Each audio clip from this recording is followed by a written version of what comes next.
Ladies and gentlemen, welcome to another final qualification match, this time between Soldier and Diarouga. The winner of this best of 7 series, you can see the map pool in front of us with Deccan vetoed from Diarouga and Tar Desert vetoed from Soldier. The winner of this series will come to the LAN, our tournament here in Manchester, in our studio, and they will compete on the stage. They'll be flown here and put up in a hotel, expenses paid. And it's going to be absolutely awesome. So a lot on the line for these two players, both of them very, very strong. I think Diarouga, people have their money on, but he's not been playing as much as Soldier has. Soldier been practicing a hell of a lot for this tournament. I think he really, really wants to get here and compete on the tournament and get a flight out to the UK. I think him and his girlfriend want to come to Europe. This will be a nice way to get there. What an awesome way to fly out. Diarouga, though, an exceptional player, and I think could definitely make it all the way to the finals of the LAN. A very, very strong player, and Diarouga, yeah, going to be a bit of a challenge for Soldier, I think. But as I've been saying, Soldier been playing a lot. We'll see what he's got in store for us today. But here he is, starting in the south of the map, in the color blue, playing as the Germans there. Explorer straight to the middle, picks up the first 2 goats. That's really, really nice, and gonna get there as Germany, which is pretty good since China have the 2 monks, or at least 1 monk and a disciple, but looks like China will select the other 2 goats there. So it is going to be completely even in the center, but immediately Soldier, oh no, he got 1 of the goats there. That's really, really strong. I really like this from Soldier, Kaiser Klein. Look what he's done. He's gotten 3 goats by going to the middle, and he's going to build his trading post as well. So instead of just building it at home, it's going to be sort of a more aggressive in the middle trading post that could be less difficult or less easy to defend. It's more vulnerable. But against China, who have that fast fortress style, right, maybe it's fine there. And as a result, he picks himself up 3 goats. But here's China in the north of the map in the color red. And so far, only on 2 goats, one of which he, of course, started with, as that's just how China rolls. And subscription coming in from Riot Coke. Thank you very much for continuing the subscription there. But Kaiser Klein, what do you think of the trading post? Yeah, as always, it's kind of a trade-off on this map, especially as Germany, because you do get the goats, you do get more scouting information. Like, for example, now he should realize that Diarouga is taking that. But then again, you don't get the first XP, and when you ship 2 settler wagons, which is like 4 vills, it's a lot of lost resources. And he will be behind in shipments the whole game because of that. So I'm not sure how good it is. I personally wouldn't go for that, just because having 2 settler wagons early on is just so great for Germany. But anyway, Diarouga is picking up that treasure, and I don't know who wins that actually with the macaque. But it looks like Soldier is going to sack the monkey to just escape his explorer. Maybe he tries to pull it away here, but yeah, the macaque is going to go down. The explorer lingering just to get a few extra free volleys, because you can do that. China, they're a melee explorer. You're not going to be taking any damage, but yeah, the explorer does escape, but sacrifices the macaque for it. And there's still quite a number of goats on this map to collect. If we turn the fog on, this whole left-hand side is completely unscouted, and we can see on the minimap not 1, but 2 and 3 and even 4 goats. So losing the macaque there, a big deal for Soldier, and not going to have that. Is this goat going to get caught by the monk? No, I think it will get away to safety there, but that monk is hot on its tail, pursuing. No goats up this side, Soldier. He's not going to find them. But regardless, quite a nice start. Got a few extra goats from the middle. And that's really nice as Germany. You can't be expecting to do that if because usually you'd be going for a trading post in base. But here, wanting to be more aggressive, I really, really like it. But he's going to find a goat up on the top there. Let's take a look at the treasures so far. Just Diarouga finding the 85 wood, which is really, really solid. What else have we got on the map here? 80 coin, that's a big one as well. And Diarouga could well go for that. His opponent is on the other side of the map here and is not going to be able to contest it. And that is the case. China going to go for 80 coin right away. Yeah, and there's also an 80 food on the left, which is not going to be super relevant anymore, just because they are going to be aging before they can pick that up. But there's also a 50 wood, which is pretty nice. And yeah, one thing to mention is that, well, Germany did get a TP, right? It was a wood start, because China always gets the same crates, but for Germany, it's just a huge boost. I think he had the best possible start. I'm pretty sure it was 300 food and 200 wood, so it's just very great for Germany. Yeah. Just wanted to say that, because between that and getting like just 100 less wood, right? It's 300 food, 100 wood. It's not the same game. So and Diarouga is gonna pick that 50 wood up. So at least even if Germany has a TP, Diarouga is getting really great treasures, while Soldier got like nothing. And Soldiers like kind of skipped out on a lot of the goats on the other side as well. Diarouga not only great treasures, but also going to be able to pick up the rest of these goats here. Looks like the German explorer not wanting to go that way, but at least it was a great start for Germany. So overall things probably even, but Diarouga going to be very, very pleased with that age 1. Looks like though we are now up to the colonial age. Soldier going up with the quartermaster there, and Diarouga going to go up with the summer palace. And it looks like we see immediately with the 400 he's going wood, back. I'm not sure. Yeah. I think it's because he wanted to maybe go for some kind of double pressure, but in fact Diarouga is going for a consulate and not a naked FF. So he's probably going to start with 300 export and get some red coats, which is a nice answer to any kind of doppel or Ulan early aggression from Germany. It does slow down your age up, but it makes it a little bit safer. And it's not as all-in as a unit shipment, right? Because you get export, you get 300, like the cheaper alliance to British, and you get your consulate. So maybe Soldier decided he didn't want to train Dobbs to just like end up being shot by redcoats. Yeah, that makes a lot kind of of sense. Interesting.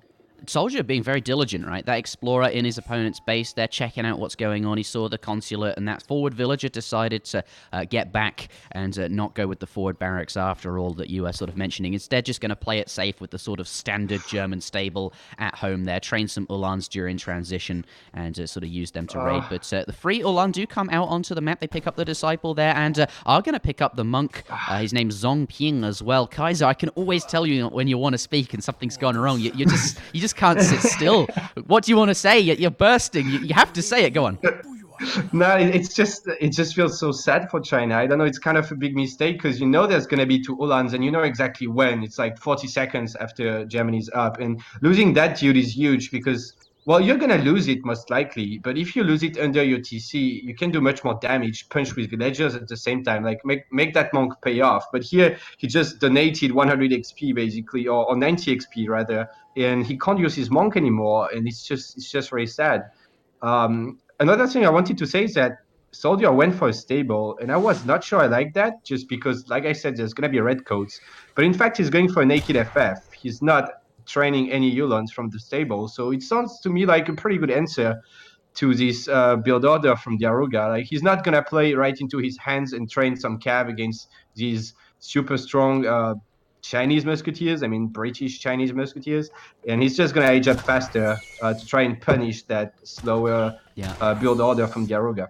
Yeah, I really like that. He just got a few Ulans out here, but they're being used to pick up treasures. He went by the looks of it for the 150 coin treasure out on the map there. So instead of risking being in your opponent's base and taking shots from the strong redcoats, that's what he's done. He's sort of going out with them, using them kind of more effectively for almost eco, so to speak there. But yeah, did lose the monk, but now China is up to the next age. In fact, both players are. China going to be aging with the porcelain tower, so going to be having that nice 4 wood trickle. Does lose an Ulan there, trying to come in for a cheeky raid, but the low HP one I think got shot down. The one that there was a lower HP Ulan here that was fighting a tiger for the treasure, but the other 2 Ulan from the age up, the 3 settler wagon shipment, do manage to pick up a villager constructing the market here. So and looks like coming back in with the other 3, keeping these musketeers busy whilst these 2 come in to pick up another villager. Diarouga is on point today, though, has 3 Quang pikemen there. They're going to chase off the cav, and if he's careful, no, looks like he is going to get away. Not going to go the side that the musketeers are on. Going to take the free side where he knows he can't be shot at and can leave there. But both players now up to the Fortress Age. Soldier, as you said, went up with the naked FF 700 coin first, but has no wood shipment here, and as a result has to have 14 villagers on wood just to make sure he's got enough houses being produced. So this is going to affect his sort of his unit mass. He's not got as many villagers gathering resources to train units, and clearly doesn't look like he intends to sort of ship any wood, just so he can sort of be more aggressive with those shipments. Here we go. Okay, so Soldier actually going to send 1,000 wood, be a little bit more greedy. Germany. Looks like that Explorer just going to pick up a 40 wood treasure. Perhaps he'll get in position to build the in-base TP, which he sort of left free since he got the middle one earlier. He can get his veterancy upgrade on the Cav. And of course, with only a stable, he's going to need to put down a barracks as well. So going to get lots of infrastructure, and that would going to be really, really helpful. But China on the move now. We see some units coming out. Looks like they're going to push forward towards the trading post here and get some damage. And Diarouga might not might not have any trouble killing that. There's, Germany sending 1,000 wood means he's not going to have any, 8 skirmishes or something like that to vent against this. Looks like this trading post is going to be taken down for free almost, and that's one of the issues you have when sending 1,000 wood. So Diarouga not going to let Soldier get away with that, even though Soldier, Diarouga I don't think knows the wood is there, but either way, Soldier not getting away with it for free. Yeah, he's gonna replace it instantly in his base, so it's kind of like 200 of the 1k wood just disappeared, right? So it's not ideal. And it always feels a little bit awkward to rush to Fortress, like make no units and just go straight settler bag and turn on coin and get up really quick just to then like send 1k wood and be passive. Feels always a little bit weird to me. I feel like when you do that, you need to first ship 1 unit shipment maybe to try to pressure a bit. Like he could have 3 war wagons and been pressuring that mass of units from Diarouga because there's no skirmishers there, and then ship 1k wood maybe. But anyway, we'll see what he can do with that.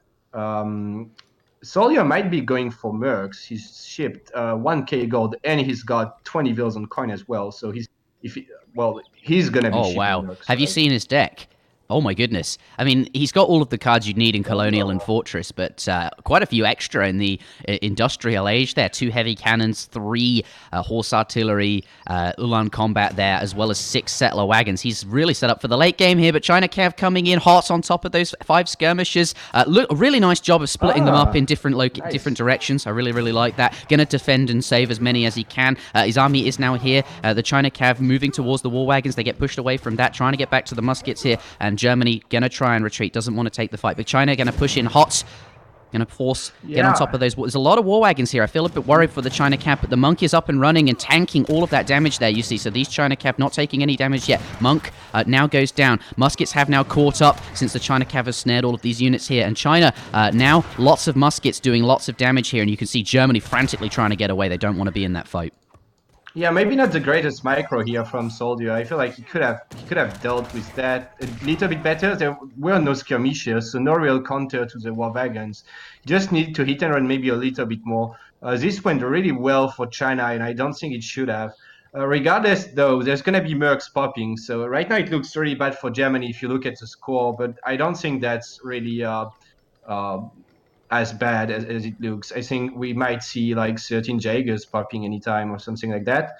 And Jaegers and war wagons would definitely do great against that unit composition from Diarouga. There they are. And we do have the Jaegers coming in now, or the Jaegers, I should say, I guess. But yeah, aren't they a German unit almost? I mean, I kind of... Wait. Oh dear. What did you try to say? I'm sorry, I didn't. Oh, it doesn't matter. But that's a big raid. That's really, really good for Germany here. Going to deny that village. I think China, Diarouga feeling a little bit confident because he was building a village out there. But just as it was being constructed, obviously you can't garrison in an unconstructed village. And soldiers just being in the right place, able to pick that up and buying a lot of time here. Look at every single China unit now coming back to handle this. Yeah, but if he loses 7 Newland, it's going to hurt a lot, much more than killing 3 vills or something like that. And it looks like he's going to get away, but like there's so many points where China can be shipping something or popping like stuff. But look at this. He's gonna escape, and he's got a tower there. I really like it, and a nice choke point for him to fight. And with 3 more wagons coming in clutch just at the perfect time. So China is going to have to pull back. That's pretty good for SoldieR here. Yeah. China not going to want to push in there. This is a really nice spot with the trees there, this natural barrier. All of his skirmishers can be tucked behind here, and Cav will just find it super hard to get over here. And with the outpost as well to garrison the villages if needed, it's just a really nice spot to be sort of sitting on at the moment. And clearly he's going for those really big power units. He wants to get both the mercenary shipments out and then have a big sort of go time by the looks of it, gathering a lot of coin here. But Diarouga settling in. Looks like he wants to choke up this passage. but the war wagon's going to deny that. Another villager going down for China, but this could be even bigger problem for Soldier. Lots of Ulans next to the Changdao are going to take a few volleys for free. Is the snare going to happen? Oh, he does get the snare. He stopped for just a moment. They're going to have to push back if he loses all of these Ulans. And Changdao coming in from the side. Yeah. Soldier, yes, you killed some villagers, but losing the Ulan is such a big deal. They're all going down, and that could be a real issue for him. I mean, he did get a couple of free kills when China pushed in his tower. So yeah, it's not good for SoldieR, but he did get free kills himself. I think it's anyone's game at this point. I'm not sure who's gonna win that. They have a similar eco if you factor in the Summer Palace, and I don't know. Maybe if CAF Combat comes in, it could be really strong for Germany, I think, because it's got lots of war wagons, and the Jaegers are gonna be hard for China to deal with. But it's gonna be close. It's gonna depend also on how well SoldieR can micro, because we all know how hard it is to hit and run the China dashboard. Oh no! This is not good. Couple of wheels. Yeah, just sort of sitting out there on the hunt there, just trying to bring them in. But China is going to, I think, pick up at least a settler and a settler wagon. The other one might be able to make it home. Is it going to get there in time? Oh my god, no, they both go down. Oh, that's 5 villages in total that he lost here, but the war wagons have now returned. Looks like lots of China cav going down there, but the ArcWCA in the back got some shots on the war wagon. You see, I think there's 2 there, have gone down, and now China is going to leave, and China back ahead in terms of economy, and in fact will be even further ahead than Germany, since the Summer Palace is not taken into account on here and generates units for free, which is sort of like having economy. Yeah. Plus a consulate, right? It's also export. You don't have that as Germany, and it's extra resources. So SoldieR kind of has to take a fight rather soon before China really gets out of control. I don't know if he can though, but he kind of has to, like, either take a fight or just raid on the map and just like multitask. But he has to do something. He can't be passive anymore. I think it's gonna get out of control if he just waits too much. And he's kind of running in the cav here, but he's got so many war wagons getting good volleys. If he gets snared though, this could be bad for SoldieR, because there's so many Chinese units coming in and no Ulans to block. Usually you want your Ulans to be snaring and blocking a bit, but here he doesn't have any of these, but doing a good job of hit and running with his 4 wagons at least. And might get CAF Combat in just in time, I'm not sure.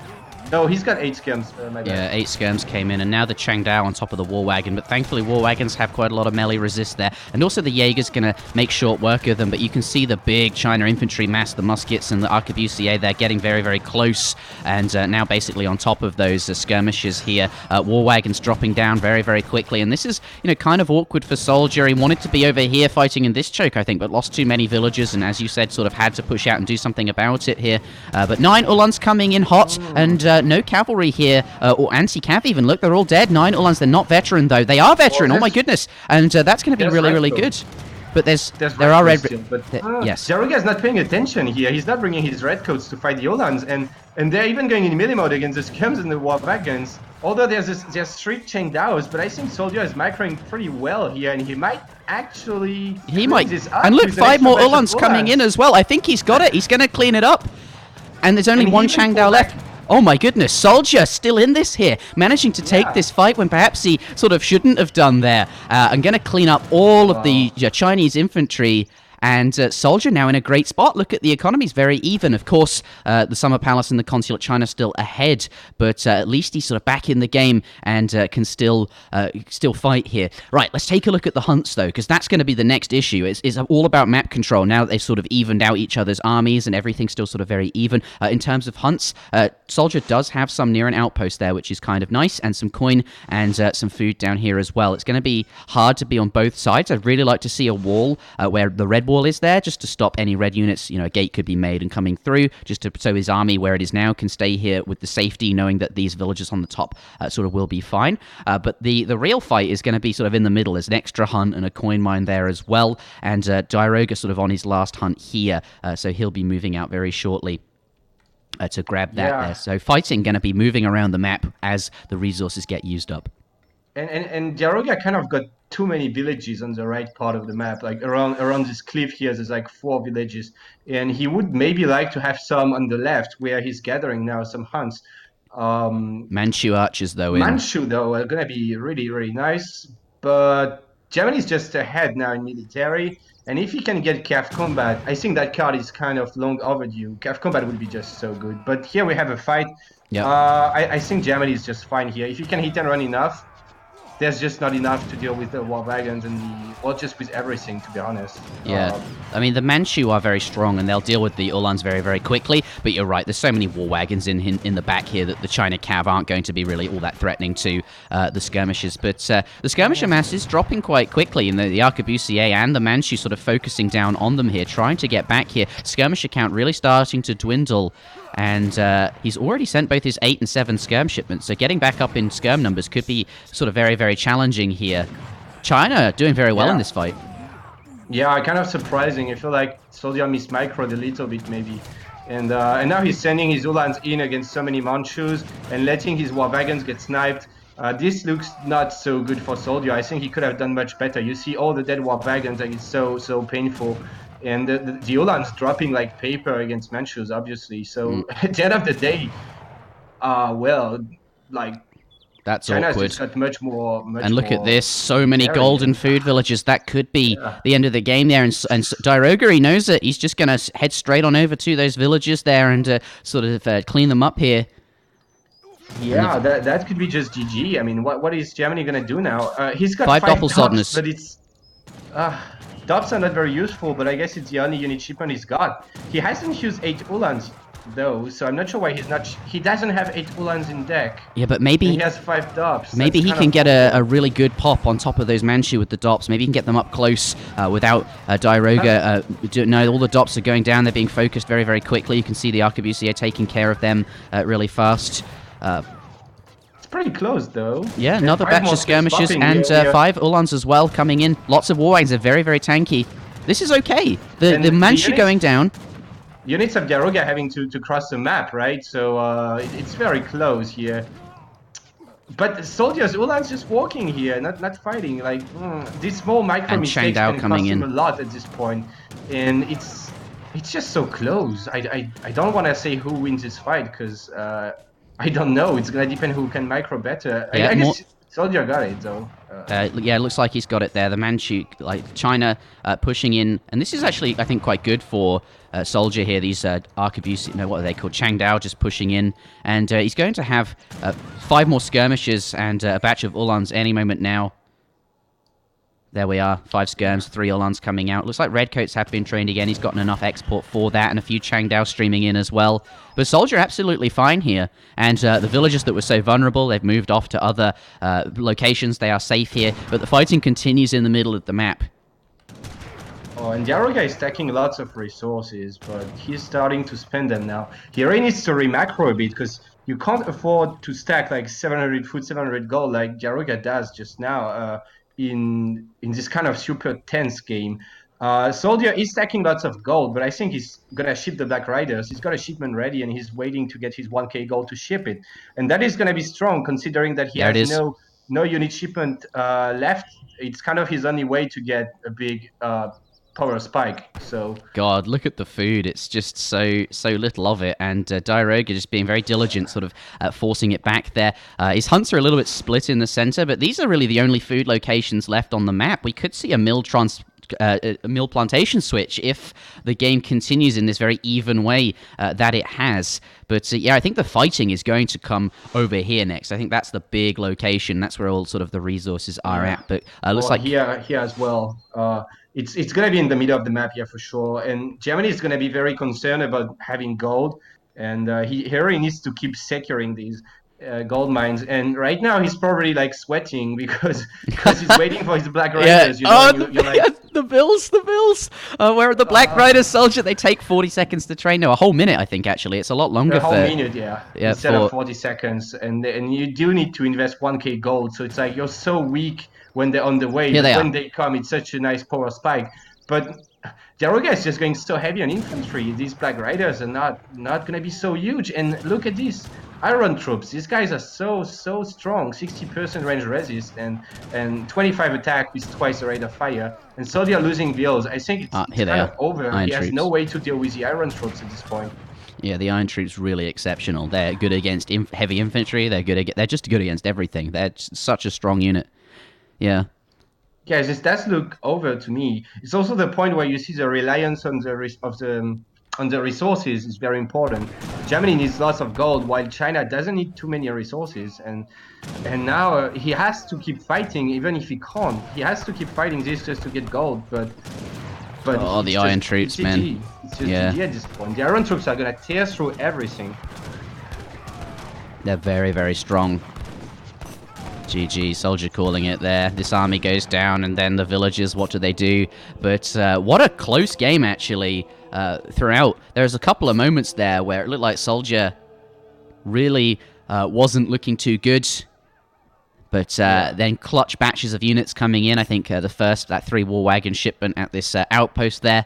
And then earlier, the vills were all going to get mowed down, but we saw some units come from the barracks to save them. Yeah, Really, it was really nice just a game. really back and forth game, but at the end of the day, China just kind of wins in late fortress, so you have to make something happen a little bit earlier. And I feel like Soldier had the opportunity to win. If you look at the graphs at like 18 minutes or something, he was really ahead in military, and he just kind of mismicroed against the Manchus and lost everything. And I think that just cost him the game. After that first fight where he just like uh, cleaned up everything with Ulans. He kind of threw the game, and yeah, that was a really good game. But we have to keep in mind that this was Soldier's main civ. He can still use it though. But I'm just saying, Diarouga taking like the first game against Soldier's main civ, so it's definitely gonna be good for his how do you say? For his ego. Yeah, right, for his Yeah. ego. Yeah, I think so. Oh, wow. What a game. But yeah, Diarouga ultimately picking up the first victory there with China. But as Kaiser Klein is saying, Soldier can still play his strongest civilization, which is Germany. Diarouga can no longer play China, and Diarouga now has to pick first in this next match since he won that previous game here. We are now in the lobby. Let's take a look at Diarouga already picking Portuguese here on Baja, California. But Portuguese definitely got a lot of water potential in this map. Lots of water, in fact, on both sides. Could be a very strong civ to play on this map here. Yeah. Yeah, it's I don't know, it's kind of a weird, not weird, but ports are this kind of civ which are really not super versatile, you know. It's kind of a bit dangerous to pick them first. It's not like you're picking France or Germany or something like that, you know. My point is that it is a good civ, but yeah, for example, Brits definitely counter ports. Even on water, I think they are just better at going water. So you know, picking this first, maybe Soldier is going to be happy about this matchup, but we'll have to see.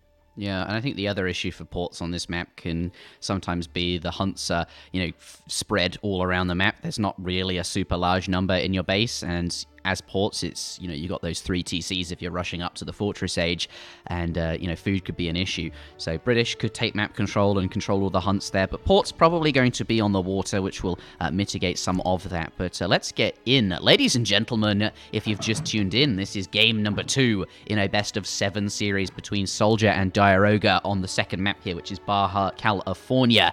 The winner of this series will qualify for the LAN and will be flown to the UK, to Manchester, to our studio to compete in the 4-day New World Championship event.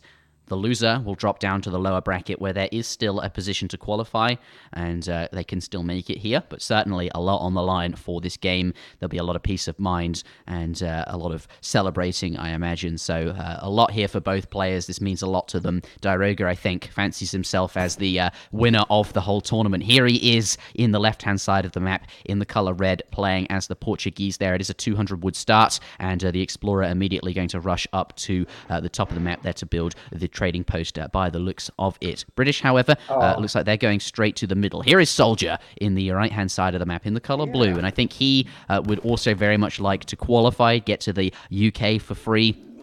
and also compete in the tournament. That would be really, really nice for him. I think he's hoping very much to do that. But British going to go with a mid-map TP here. So looks like we could see, we'll take a look at his deck in a moment, something Virginia company orientated, which could be quite good against the Portuguese, but ultimately not the standard start from British. We usually see Manners instead going to get that TP, and he's going to get the first pass in time. Really, really nice there. Diarouga, he knows, I think he's missed the... I think he's TY Garja, manages to get the first pass there. Really, really nice for him. But Diarouga, he's spending quite a lot of time gathering the 95 wood. Yeah. There has been kind of a polemic recently about these trading posts, because now you can get the first XP, and it's like a kind of Great Plains trading post where you get an insane XP directly, and you see he's already got 3 bills on the way, like super early. And he was also lucky enough to find a 60 wood on his way, so he didn't even need to chop anything for the mana, or he could just build it. But at the same time, Diarouga was able to find a 95 wood, which means he's going to be able to drop a TP and still probably age up with 13 villagers, which is kind of big as ports, since if you age up at 13, it means you can train vills earlier from your second town center. And usually when you go for a TP, you can't really do that. You have to age up 14. So it's kind of a really nice start for boss players. Oh, a bit of banter going on in the chat here. Yeah, Diarouga said, "Thank you for telling me where you are," when Soldier was like, "Cheers, Garja," who, of course, was the maker of the map. He was basically telegraphing that he'd gotten the first pass, where sometimes I don't think that always happens. And he basically... Diarouga knew where he was then as a result of that. But where am I now? Yeah, chasing this explorer all the way home to the Portuguese base there. But Portugal, he's had a good start, really. He's got his 95 wood and the trading post there. He is kind of found, but he'll be okay. Yeah, but like, how early did these 3 bills come in? It's just insane, right? I mean, 1 minute 40. It's really like Great Plains. And now Soldier is gonna find Diarouga's explorer, and just go. He's got the treasure there, and I think Soldier trying to tilt Diarouga here. Really try. He's saying a lot in the chat. I think this might almost be right. I need to get Diarouga on tilt, because when Diarouga gets salty, he really does quite get angry. So hopefully, Soldier trying to play that card there, trying to play that angle and make it work. Lots of chatting going on here. But yeah, both players now up to the colonial age. They've clicked up here. Diarouga, Soldier, going to be going up with the governor, which is 200 coin, and of course the outpost as well. Diarouga going to go up with the quartermaster for 400 wood, and we see already he's shipped schooners, so intending to go full water. We see Soldier sort of scouting it, but does not see any dock just yet. So I think Diarouga going to feel pretty good that Soldier's had a look, and Diarouga might be able to get away with the dock without Soldier realizing that it's there, unless he comes back to sort of scout it later on. But we know Diarouga sent schooners and full intends to go water here. But he's had a look. He's now going to leave the base there and perhaps come back later on. If he looks at his deck, it's kind of obvious he's gonna go water. I just checked, and it's really heavy water. And I feel like if you don't go water with this kind of deck, you pretty much kind of lose. I mean, but something I wanted to talk about is that Soldier did not go for Virginia Company, so he just took the middle TP because it's really good. No matter your Civ, if you can get that TP, it's just really good. It's like on Great Plains, and I don't really like that, because he even got 110 XP of treasures, so he could easily go for Virginia Company. Look, he's stacking 2 shipments now. He's gonna have like 3 shipments back to back. But maybe there's a reason why he didn't go Virginia Company. Maybe he has a more aggressive build in mind. We'll have to see what Soldier does. Yeah, we'll take a look. And he keeps scouting the shore on top, and he's gonna find that. That's gonna be big. Yeah, it looks like Diarouga is going to go on both sides, but the native scout he picked up earlier, let's turn Control-Shift F on. I don't think it's in line of sight. No. I don't think he quite saw that, but he'll know that he's not really looking. I don't think he's seen it. Oh my, that's a big deal for him, unless he goes back there later. But Soldier frantically looking around here. This scout really coming back in. He's checking the water. He can see Diarouga's deck. He knows it's water orientated. He's like, where are the docks? What's going on here? I need to know. And he's not, I think, found any.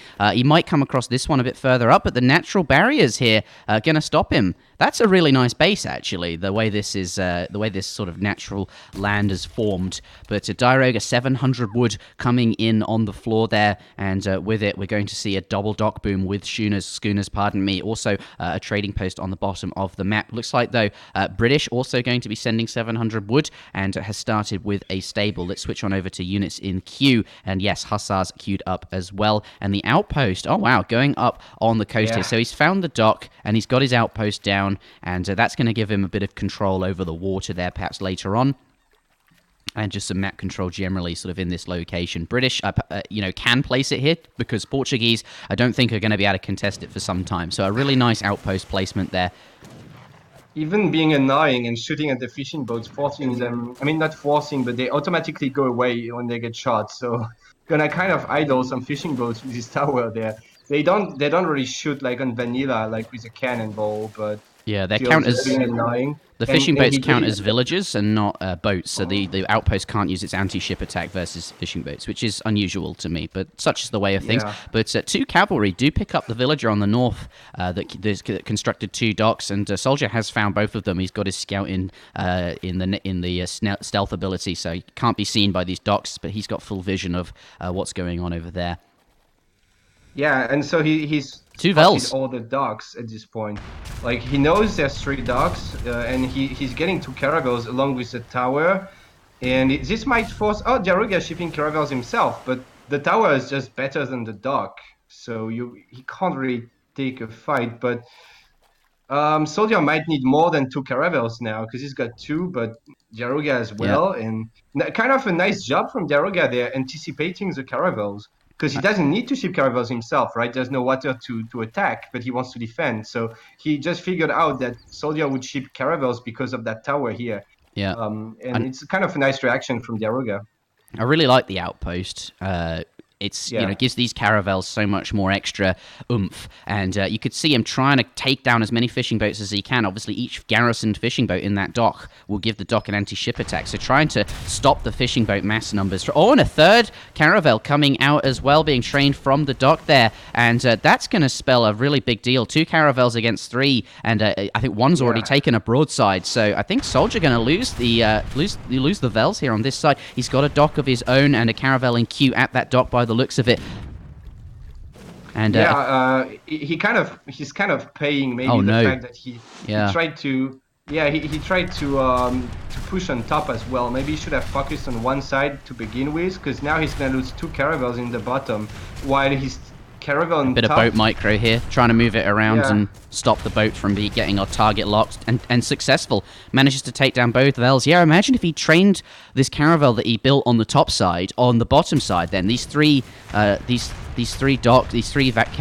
it would have been 3 versus 3. It would have been much more even.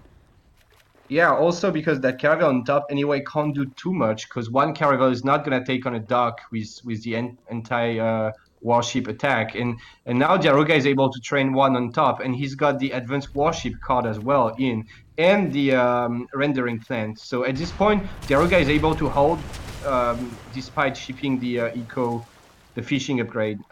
So he's in a really good spot, I think. Yeah, you can see the eco is already even, and it's gonna keep getting better and better for Diarouga. And the Huss are not doing too much, but now we have 2 forward Raxes from Soldier in the middle of the map. So he's looking to apply some more land pressure, maybe because he realizes that he's not going to be able to do too much on water for the time being, and just wants to pressure a little bit more on land instead. Yeah. That caravel is dead as well. Oh, that's so sad. Yeah, the Soldier being fully repelled off the water here. He's trying to contest it, but Diarouga on point today, and as you mentioned, improved warships in as well, is just going to make his boats exceptionally strong. But looks like a big push on land is coming. 5 pikes have been trained. Minutemen being called here to force the pikes and hussars away. Looks like, though, he's just going to go in there and take that down, snare the Minutemen, and let those pikes get away. They're still following. They're only just turned around. But yeah, I think Diarouga in a very, very nice... Pardon me, I keep having these hiccups. In a really, really nice spot. He's secured both waters and basically took out Soldier's 2 caravel shipment for free. He's in a really, really good spot. But Minutemen dealt with really quickly, actually. And now the Pike's able to come back in here. Diarouga, by the looks of it, sending 700 coin. And he's looking to sort of age up get to the Fortress Age, but it's a very long way off. You know, there's not very much food in his... Well, actually, he's got enough food there and the coin on the floor. But Soldier's trying to delay that. Lots of pikes here. Going to force a big reaction. He's going to have to train Musketeers to handle the pikes. And, yeah, he's got Musks in queue here. So Soldier not going to let Diarouga get up for free. Yeah, I don't know. That's a lot of pikes, and they kind of make sense only if you also bring longbows along. But okay, Soldier kind of giving free kills here, just hesitating and then not going in. And you know, if he just had like even 5 longbows, it would be enough to just keep pressuring. But now he's gonna have to go back because his pikes are so useless. He needed to make some real units, if you know what I mean. Yeah, and going to lose all the ground that he gained. Sorry, what? He's going to lose all the ground that he gained because, you know, without the Yeah. longbows here, the Vils can just, you know, fix the walls, and he's going to have to push in all over again. Thankfully, EP walls only have 1,500 hit points, and pikes can take that down pretty fast, but it's not looking good for Soldier. He lost his water, and his land push wasn't overly successful either, and now Diarouga about to click up. 33 Vils on food. Did not take him long to get that 1.2k food, and is now going to put the Fortress Age in queue. Let's switch on over to text being researched to see what he goes up with. Any moment now, I expect him to click that up there. Yeah, he clicks up, and he's going to be going up with the Exiled Prince. Yeah, Diarouga just having free reign on the water on both sides, and like I guess I have to check. Soldier doesn't have the privateers I used against Kinesis, you know, because that's a big swing. Even if you have no water control, if you ship 4 privateers, it's a big power spike, and you might be able to take one side. But he has only 1 frigate, and I don't think 1 frigate is gonna do much against everything Diarouga has. So yeah, looks like Soldier probably lost the control of the water, maybe for the whole game, and that looks very hard to win now. But maybe if he gets a stagecoach, which it looks like he's trying to do, and if he has a strong push on land, maybe he's gonna be able to win. But it does look pretty good for Diarouga at this point. yeah. Having said that, though, Soldier's score is ahead. And Soldier has 2 shipments saved up as well. So once he hits Fortress Age, he's going to have, you know, shipments coming thick and fast. So he could have a nice push coming. But you are right, 1 frigate against improved warship caravels. There's 2 of them there, and Diarouga can easily train more. Will be tough. But he's coming in. He's got some longbows now. He's got some pikes. Just doing a bit of damage there whilst Diarouga hasn't got his first shipment out. Just take the walls down. There's an artillery foundry, so you can see Diarouga plays it very similar to Kinesis. They know each other pretty well and probably trained in water games together. And you see he's just walling up really, really well and just not bothering, right? Just not shipping units. He's shipping refrigeration for just more boom and just gonna get organ guns because nothing can beat organ guns plus walls until you get yourself falconets or coverings, which Soldier might get soon because he's himself dropping an artillery foundry now, and that's gonna be interesting. I guess if Soldier can swing the artillery fight, he might have a real shot at pushing. Yeah, and I think he's going to be able to because Diarouga, intending to go up to the industrial age here, 2k and 2k food and 1.2k gold. They're just training the 1 organ gun and is got it in queue. Let's switch over to text being researched. Going to go up with the Tycoon for 1,000 gold here, and this might give Soldier a big timing to sort of push in. It's going to be a while before the industrial age clicks in, but I don't know. Let's take a look. He's got 1 Colv in queue there, not a Falconet, so he's not going to have the sort of siege that he needs to push in. And I think actually Diarouga will be able to get up to the next stage. There is no food in Diarouga's base, so he's building a mill. But remember, he's got the ocean and all that fish there. So Diarouga pretty fine just to sit tight and hunker down. I think British, he needs to be pushing when these artilleries pop, but culverins just aren't going to be the force that he needs to do lasting damage. But Soldier is aging as well, actually. He shipped 1k gold, and I wasn't sure if this was for artillery or for an age up, but it looks like he's aging now and has 2 shipments stacked. But it's kind of playing into Portuguese hands because you have to keep applying pressure when you're behind in economy. Also, the scores look really close, even Soldier being ahead. But this doesn't take into account the fact that Diarouga has all these upgrades, right? Like refrigeration doesn't bring you any score, but it's an upgrade. Same for Colonial Militia. Diarouga has Colonial Militia. Improved Warships and Rendering Plant. All these are cards that bring you no score, but in fact they are worth a lot at this point. So yeah, it's gonna be tough for Soldier, and Diarouga being up earlier. I don't know what Soldier is going to be able to do here. He probably has to really push hard with artillery. It's his only chance, I guess. Yeah, and Bastion coming in as well. These walls, Oh, 400% more hit points coming in, and are going to be very difficult to destroy there. But yeah, British going up to the industrial age, and he's got 2 shipments available. So in quick succession, we're going to see, well, rockets potentially, and obviously the factories as well.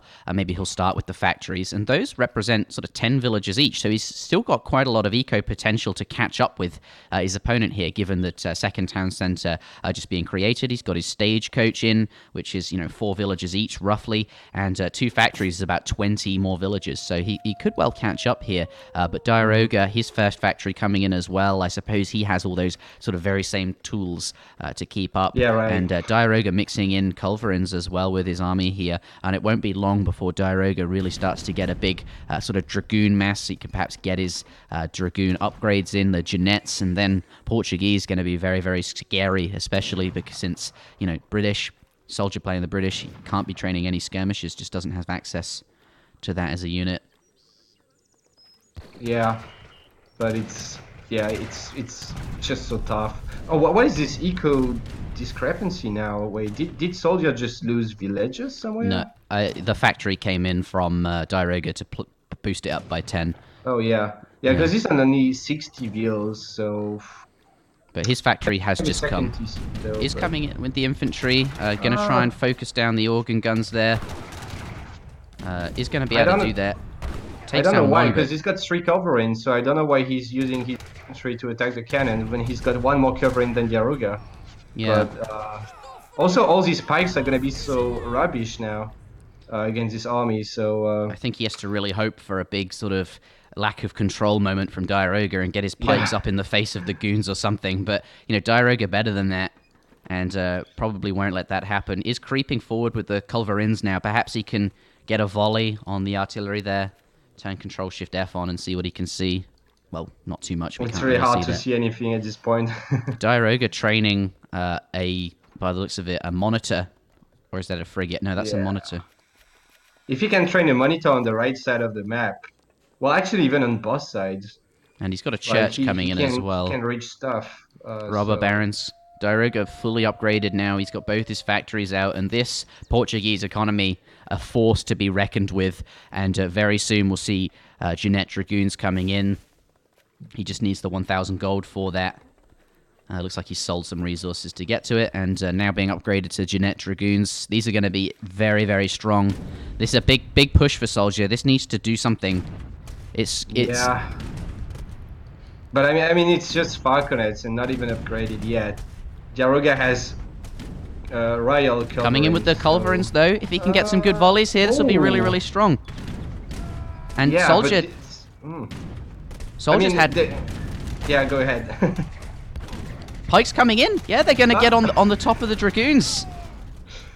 But there's still 3 curves up for Diarouga, and just Fox. Like... Culverin Royale upgrades, making Red's Culverins much stronger than the blue ones. Throughout this tournament, we've actually seen, and in show matches as well, very good artillery control from Soldier. Can he take down the Culverins with his Falcons? It looks like they're just about in range. Can he get the shots off? But there's so many Dragoons here as well. Yeah, and any kind of these trades are just so good for ports because he's got more eco and he's just got his walls behind it, so he doesn't care too much. And he's just killing a bunch of infantry with organ guns and trading. Well, he maybe didn't have the best covering control. Kind of like I think he could have killed all the Falconets there. But regardless, just look at the graphs, and look at the score. 100 more score for Soldier. And what are the monitors doing though? Just wondering. He's got a monitor on the left, but not really using it. But yeah, I just don't know what you do here as Soldier. I guess you maybe try to go back on water, hope Diarouga doesn't see it, and just clean up one side or something. Yeah, but Diarouga going to push... Oh, no, he's not going to push that side anymore. Blue wall going to keep them out for the time being. Two heavy cannons coming in, and I think this will signal a big push moment for SoldieR. Yeah, the heavy cannons going towards that not particularly strong wall, and SoldieR going to have to go the long way around to defend this. He has got 5 culverins in there, though, so any artillery that Diarouga does have, he's going to be able to deal with very, very easily. But it's so hard to deal with the Jeanette Dragoons, because what do you make as British to handle those? Well, you kind of have to go for longbows, and that's why he just shipped Yeoman and got the Arsenal Archaic Infantry HP, whatever it's called, Infantry Breastplate, right? Yeah, you kind of have to go longbows, so he's probably soon going to be taking the Guard longbow upgrade, but it's really hard to deal with heavy plus goons, although he does have culverins, but Jeanettes are kind of culverins themselves, and the culverins. What? No. They do get a shot off on the heavy cannons here, but and they are going to get away. Most of them still alive, but you're taking a few down for free. 5 kills coming in for Diarouga as well, like just so many cannons.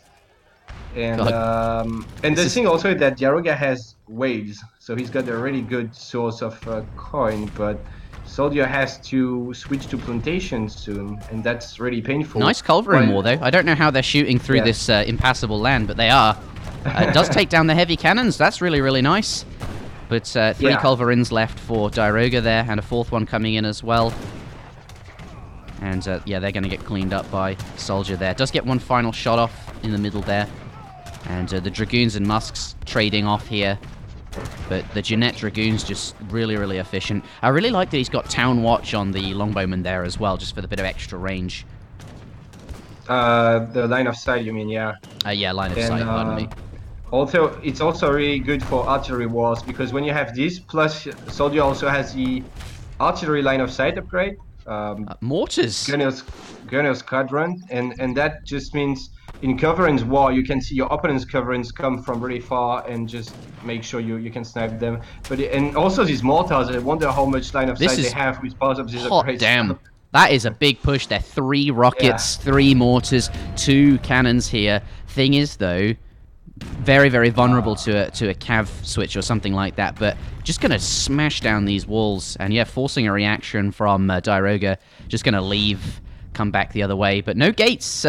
What's it? Oh, there is a gate. He can't make gates. Yeah, he's deleting the wall to get through. Oh dear, but he does get through the walls. And here... But, yeah, like half of Blue's army is here, and he can't cover the artillery, so this could be a problem, because there's maybe enough Jeanettes to challenge his longbows, although he's popping lots of longbows. So, Minutemen being called. Here come the culverins, though. But they're wanting to get back. The mortars maybe going to be able to snap the factory? I don't know if he actually sees it. He's going for the TC, but he could just attack the factory. That would be huge. He's not doing it, though. He is very close, though. Perhaps he'll see it very soon. But meanwhile, this monitor, where is it? Is just sort of shelling these villages here. Every time the ability recharges. Yeah, look, he just blasts them. And they don't take all that much damage, surprisingly. Yeah, okay, that's not... It's just a multiplier for the monitor against vills. Oh, 0.2x multiplier. Yeah, these vills being shot at from the coin mine, they're not going to be there much longer. But big push in the middle. He's it looks like a big batch of cav. I missed this. Tried to come in. But ultimately, he lost a couple of rockets by the looks of it. He's only got 1 left. I guess the good thing going for SoldieR is that Diarouga is forever passive at this point. Like, he's not counter-raiding or something. He could actually train a galleon here and just stream units in his base or whatever, but he's just defending. And this does look pretty okay for SoldieR, all things considered. It's looking better and better, isn't it? But lots of cav coming forward onto the guard longbowman there, and there's but the goons coming back. They'll be able to handle that. Egyptian Mamelukes coming out, though. That's a big deal for these cannons. And look, they're all sort of exposed. But they're having a hard time getting into combat. Look at them, flailing around, trying to find their way. They do eventually come through, though. SoldieR's Dragoons are in melee mode all the time since I don't know when. He's just struggling so much to defend. And 4 organ guns coming out as well. This could be the end of all this artillery here. And the monitor being used to shell off from offshore. The Dragoons... And I don't know why he refuses to attack this factory. It's just next. Like, it's definitely in range of these mortars. Well, now they're dead, but he could have got that factory down, I'm pretty sure. I don't know why he didn't. And these guns still, some of them in melee mode, just so Yeah, awkward. you can see them swinging their swords. That's not ideal. They have so much better attack in range. And looks like SoldieR has lost all his artillery, and Diarouga going to close the gaps in this wall now. And without the siege, Diarouga, he's much more safe. He can sort of start to rebuild up, and there's just not as much pushing power from SoldieR here. Yeah, that kind of trades like we saw just now is really good for Diarouga. He's ahead in eco. Eventually, he will probably win just this war of not even attrition, I don't know how you call that, but the one thing going for SoldieR for sure is that longbows are really strong, especially in this matchup, since Portuguese likes to go for guns. But there's lots of organ guns, so SoldieR might have to go back and bring some culverins in the fight, because that's seven organ guns, yeah. So. But behind this direct, like, he is training 2 culves. Looks like blue training culverins, but red also training them as well. This is a big culverin war. Like, I feel like culverins are just coming back into style, into fashion. We're seeing a lot of them. But offshore support, or pardon me, naval gunners coming in for SoldieR, and 2 docks going down as well. So looks like SoldieR looking to make a water push very soon. But Diarouga spots it and going to shell the docks here. It's going to be very hard to get a lot of boats all at once, because you just train them one at a time, and there's already a red navy to handle them as they come out. This is why you need like 4 privateers, like you were mentioning earlier. Isn't going to be able to sneak onto the water, and has just invested a shipment, which may not be particularly useful here. And it's also just a bad card. I mean, it's okay when you ship it on top of the improved warships, but if you compare these cards, improved warships gives you HP and attack 25%, and this card gives you only 25% attack, so I don't understand why you would ship that one. It's just half as good. But I guess you just assumed it's a better card because it's an H3 one, but it's actually not. Not gonna really matter though, because he can't get any warships out anyway. And on top, he's got a dock, big volleys from the culverins. Nor was I. SoldieR artillery control really good, and we've seen this from him like all tournament long, and against Guardia as well. Let's see what he can make happen here. There is a heavy cannon there from, but it is gonna not gonna go down just yet. Does pick it off. That's pretty good for SoldieR. SoldieR in a good position. Look at the military 12 for Diarouga. That's ridiculously low, and he has to remass quickly, but he's kind of short on gold somehow.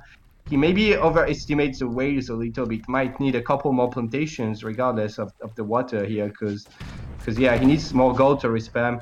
And SoldieR needs to add again some mortars, because he can't really push in without that. I guess he can just slow push with mortars, keep getting good trades with culverins, and just mortar these factories. He's low on... The reason Diarouga's low on coin is because he's training heavy cannons to handle the longbows, right? He just needs to keep his artillery mass high, and he wants the heavy cannons to do that. And that's why he's not got very much coin. Yeah. Actually, SoldieR, same going for SoldieR. I guess training artillery is just so... It's so draining on your eco, yeah. Obviously, yeah, but... Let's take a look at his switch. That is a really good game, I think. He's got his... he's got 1, 2, 3... He's got... let's take a look at his upgrades as well. He's not got any plantation upgrades just yet, so those gold villages, not very strong at all. Needs to get bookkeeping and homesteading in very soon, otherwise... could suffer going into the late game. Cheers, Roche. Cheers, Rocheren. Pardon me. Oh no! 4 cav coming on top of the cults here, and Diarouga's remassed. Boy, calling Minutemen, but calling the GG. I don't know. I mean, yeah, probably just good for Diarouga at the end of the day because he has more eco and everything, but not exactly GG in my opinion. I mean, I don't know. Well, I guess. Need treaty players to teach me how to play. Yeah, that's where someone like Lucas in whose match we'll see again against Tabin after this. Lucas, a very strong treaty player, perhaps the second best treaty player, And he's going in a situation where Diarouga is right now, and you get to this really late game. Those guys are going to be exceptional, I think, and I'm really looking forward to seeing if they can make games get to this point, and they'll be doing everything. They'll be all over the map here. But yeah, it looks like SoldieR, it just didn't go well for him this game. That early push with the 2 caravels, he trained a caravel up on this, trying to push 2 waters at the same time, but Diarouga was able to get 3 caravels on the bottom when SoldieR only had 2, when he could have had 3, pushed him off the water on both sides in the end, and that push didn't go too well. But SoldieR hung on, and it was actually a really valiant effort. At one point, it looked very, very good for him, but it looks like SoldieR Diarouga did manage to sort of stabilize and push SoldieR back out of his base, and ultimately decides to resign at this point. If we take a look at the all resources gathered, it probably just felt like it was getting harder and harder. You can see this gap is quite large here, and it's only going to get sort of wider over time. I think the reason it hasn't got wider more quickly is because Diarouga had to actually slam down a bunch of plantations and mills sort of in the later portion. But a really, really nice game. I'm not sure it was completely over just yet, but it did look like it was Diarouga favored sort of most of the game with that stronger economy, and he had all the water and all of that kind of thing. But the score now 2-0 to Diarouga here, starting to pull ahead in this series. It is a best of 7, first to 4 victories. So Diarouga, if he picks up one more game, he'll be on match points, and then once you're on match point, it's very tough for your opponents, often it feels like. So Diarouga probably feeling quite good. So let's head on out into the next game and get that underway. But Diarouga off to a really, really nice start. Yeah, for sure. And also one thing about this, the end of this game is that Diarouga started to stack a few upgrades like eco theory, refrigeration, and the water upgrades. And also he had double carded Jeanettes, so with the range upgrade and the kind of Portuguese calf combat. While SoldieR had really nothing besides Yeoman. He didn't have calf combat in, he didn't have any eco upgrade, so just Yeoman. And I guess, yeah, at the end of the day, it's just really good for Diarouga to take this kind of trades because he has stronger units and better eco. So, but now we have another water map, and that one is a little bit less about water booming maybe, but more about warships, just because of the ponds and the island. So it might play out a little bit differently, but looks like Diarouga is going for Otto, so maybe not going for the big water boom, but maybe going for the Abus plus boat unit composition, right? Yeah, Abus guns, very, very strong, right? Very strong against boats because they don't do range damage, they do siege damage, and we all know boats, they resist range damage. So the siege damage just goes right through, straight through their armor, and full damage, and big massive Abus guns can just sink boats in those ponds, so it could be really, really strong to get a mass of them on New England. And Ottoman seems like a really good civ, and with that trade route in the middle as well, that's also really, really strong for the Ottoman player. But SoldieR going to come out in response to with France. That was, a really, really quick pick there. It's not like he took long to think about it, and it's it's actually a different civ to the 2 he's just played. I know SoldieR really strong with Germany. That's one of the civs he likes to play the most, but here not going to do that. I mean, France obviously a good civ for him too, but I think it looks like he's got something in mind or something planned. Very confident with that France pick. It was very fast. Yeah, France does quite well against Otto overall, but on New England, I don't know how good of a counter pick it is. Just because of the stagecoach in the middle and the Abus boat thing. I don't exactly know what tools France has to counter that. They don't have really good warships. They don't really have anything especially good for this map, right? So we'll have to see what SoldieR can do with that. But it's definitely not a standard pick on New England, I think. Let's take a look at France. I want to see what their naval options are like. Obviously no schooners or anything like that. But what kind of, they have privateers? They've got 4 privateers. That's in Age 3, like the British do. So that's quite a good card to have available. And that might give you, I think SoldieR not overly comfortable with that water style, right? He likes to play on land. That's what he's much better at, that semi-FF style with the civs that he's good with. Yeah. But 4 privateers, perhaps we'll see, something like that come out when, maybe. Similar to the game you played. But... they're greening up, by the way. But yeah, the thing is that I don't think you can ship 4 privateers. Or is it 3 or 4? It is 4 privateers. But ladies and gentlemen, we are clicking into game number 3 in this best of 7 series. The score is currently 2-0 to Diarouga. You can see there that he won with China, with Portuguese, and is now going to play the Ottoman. But Soldier, he is down in points, but he has got all his civilizations still available to him, and I'm looking forward to seeing what he's got in mind with the French here. Perhaps not a civ we'd expect to see on this map, but we did just discuss the possibilities of privateers, which is very, very strong. And Yeah, I don't know if you can ship these in the ponds. I don't know if you have space for them. That's my point. I mean, But, perhaps on I the don't land, think Otto like is you gonna did. go water, so... Well, we'll take a look in a moment. Looks like a Moss coming down straight away there for Diarouga, and his Explorer going to head on up to the top. But yes, ladies and gentlemen, welcome to game number 3. The winner of this series will qualify for the LAN at the studio in Manchester in July. And if you're listening, and if you're able to get to Manchester, you are very welcome to come to the studio and watch it live. We have lots of space here, so by all means, keep that in mind. And we'll be putting out some details on nearby accommodation. Hopefully, we'll be able to secure a bulk discount on rooms at a very nearby hotel. And because we're not in a big touristy area, the accommodation's actually not too bad. So if that sounds like something you'd be interested in getting in on that discount and things like that, then yes, do keep an eye on eso-community.net, and all of the other channels will be posting about it. But yes, spawning on the top of the map, we do have Soldier playing as the French, and we'll see what he has in mind as the game progresses here. But both players going for an early trading post here, and no one found any sheep just yet. Yeah. They just rushed the TP line, and I don't exactly know what Soldier is scouting. Yeah, he could have gone for the sheep, maybe.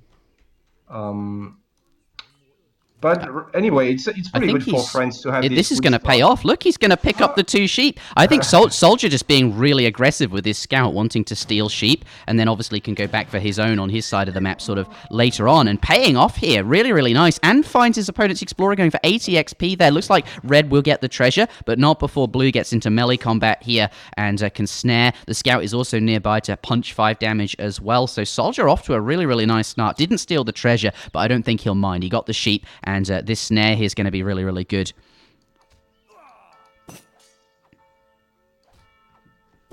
Okay. Well, let's switch on over to something else, and I'll fix the Discord.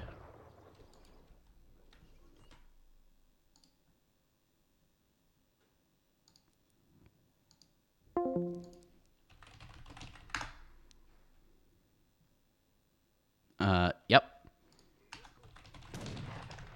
We won't be long, just fixing that now. And we'll call Kaiser back and see if it works. But yeah, just to keep you updated on the game. Hello. Yeah, that's worked. Okay, hello. Well, not sure. I have no idea what happened, but yeah, that was really weird. The Discord has gone down on my other screen. I've got communication with the casting booth. If it goes down and continues to be an issue, we do have a TeamSpeak server, and I'll send you the link for that.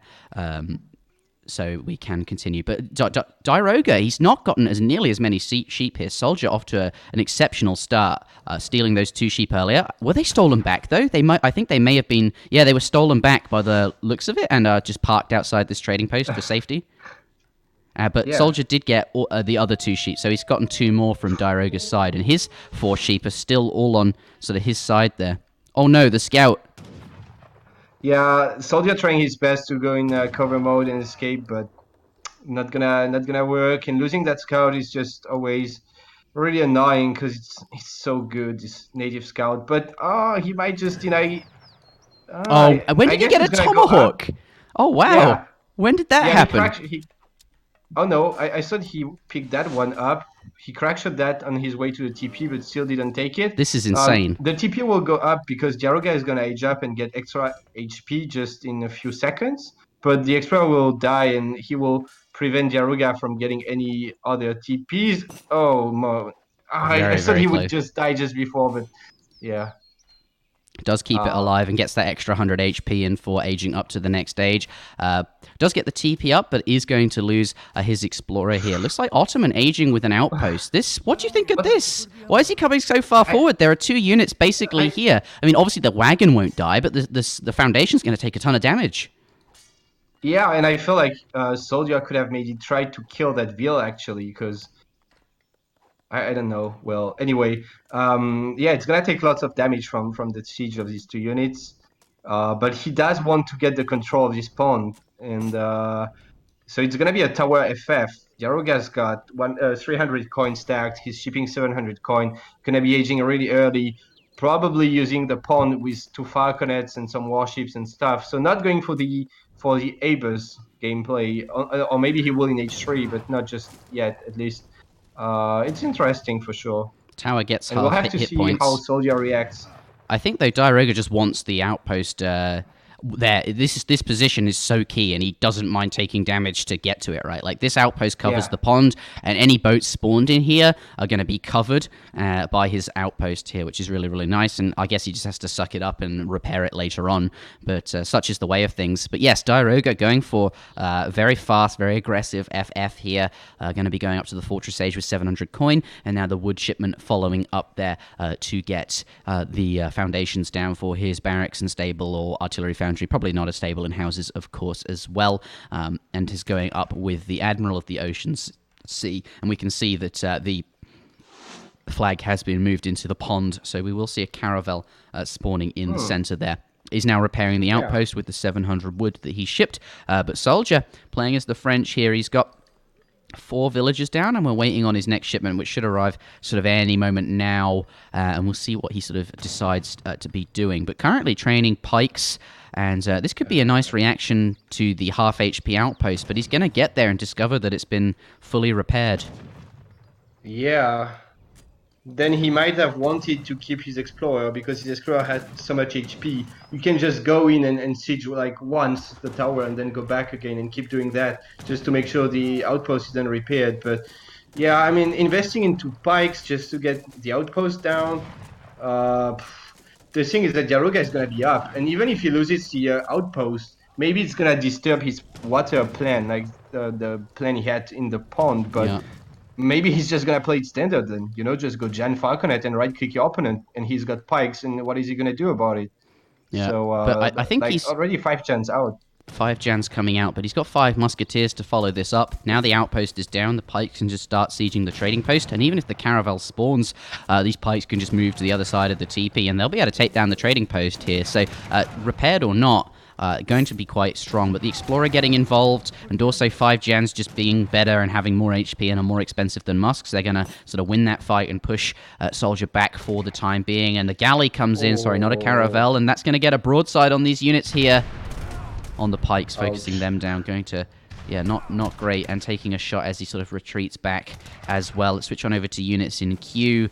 SoldieR is intending to go up to Fortress Age, but those pikes being trained and those musketeers as well have slowed him down quite a lot, and he's not really done any lasting damage. He killed the outpost, but probably, not enough. No, it's not enough, and if anything, it's just hurting him more than Otto. And now, how do you deal with a galley and 2 falconets when you're H2? You just can't. So you have to age yourself, but you can't get like this slow age with 1 caravel, right? Because it's just too slow against Otto. You have to age up fast. If France even has that option, I'm not sure. And so now, how is SoldieR going to deal with the galley plus 2 falcons? Because if he gets 2 falcons himself, then he's not going to be able to deal with the galley. So he has maybe to ship a frigate. So you know what I mean? Like, he has to invest a shipment for that pawn, while Diarouga could just use his age up to get the control of it. And now killing a CDB with the galley gonna be just very annoying for SoldieR.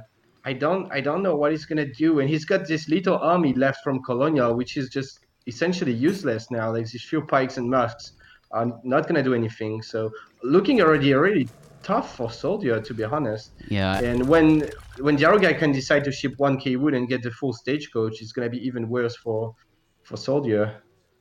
8 Janissaries coming in, 2 Falconets coming in, 2 very strong shipments that complement each other quite well for the Ottomans. Here is going to approach, and this food going to be denied there. Villager tanking 2 cannonballs to the stomach. He is a CDB though, so has lots of health.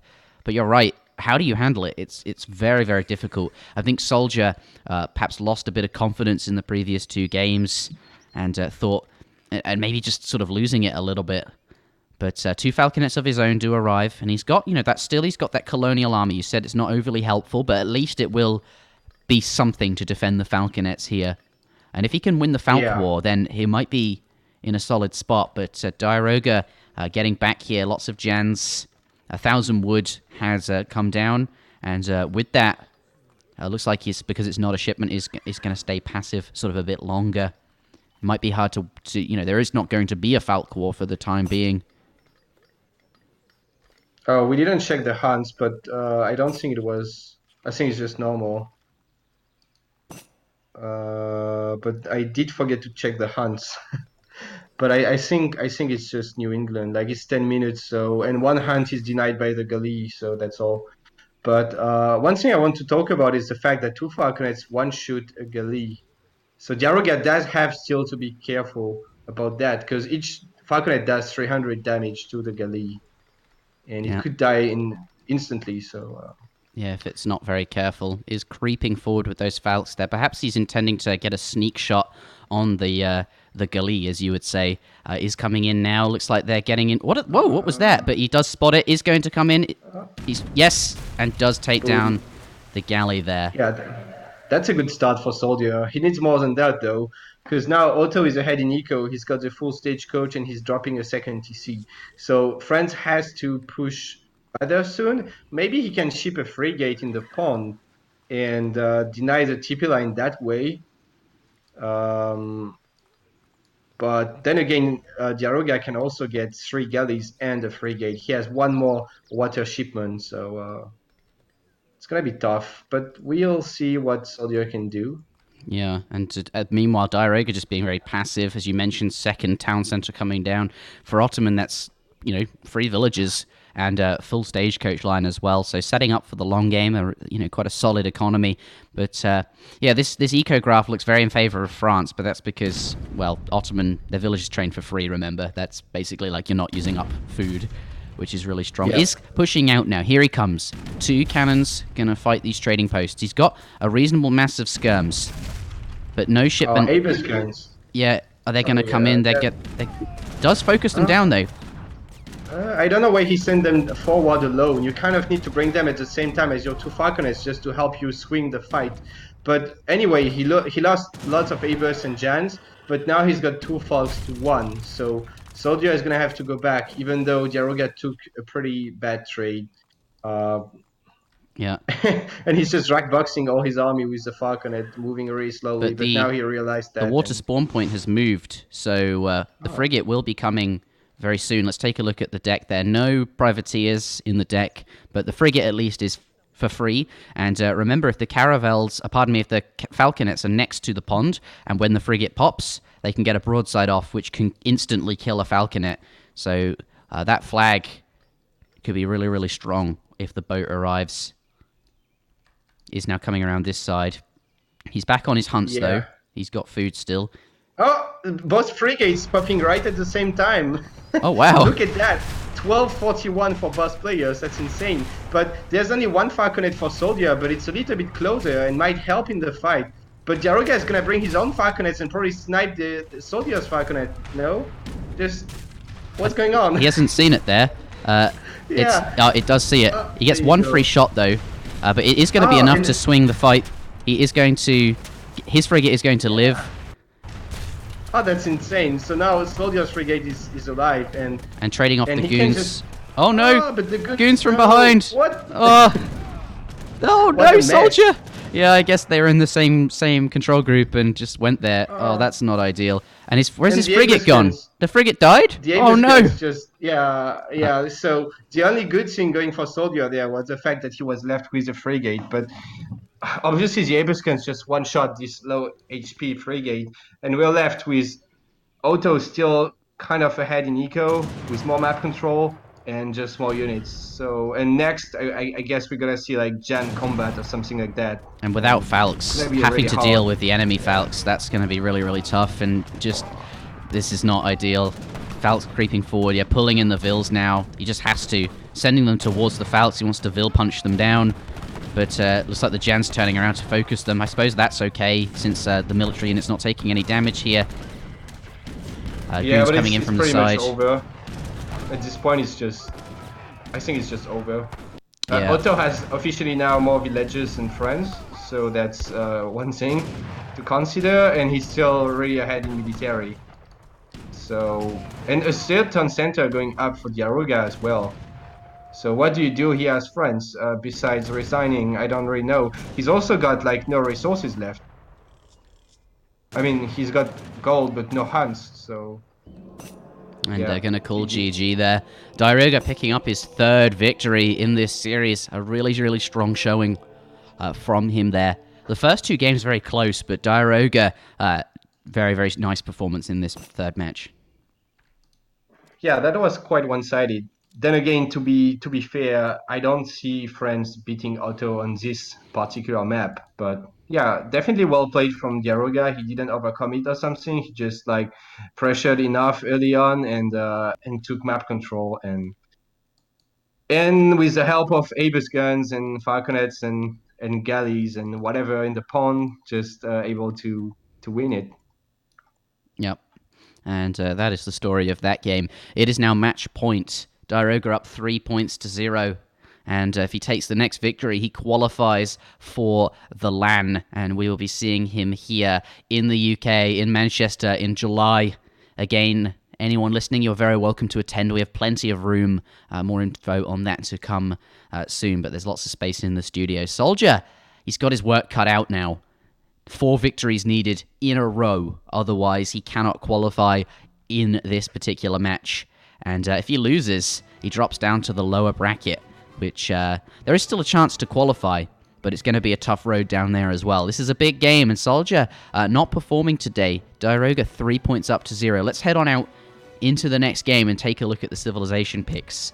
But what Soldier does have going for him now is every single civilization is still available to him, and Diarouga can no longer play China, he can no longer play Ottoman, and he can no longer play the Portuguese.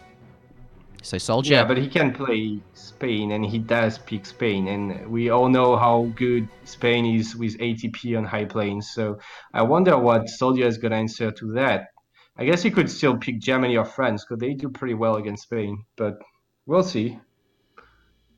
Yeah, Spain coming out, always a solid pick on the high plains here. But Soldier does get the counter pick. The Sioux, we've seen this matchup a few times. Ah. Yeah, I like it for Sioux. By the way, is my voice fine, or am I lagging a bit? Because I hear you sometimes lag a little bit. Oh, you sound fine on my end. Okay. Yeah, no issues. Okay, that's good then. I just want to remind everybody listening on YouTube, on my channel, that we are actually streaming this live on Twitch at Escape TV. Twitch.tv/EscapeAoE. There'll be a link in the chat there. This is not, and in the description as well, we're not usually going to be streaming to YouTube.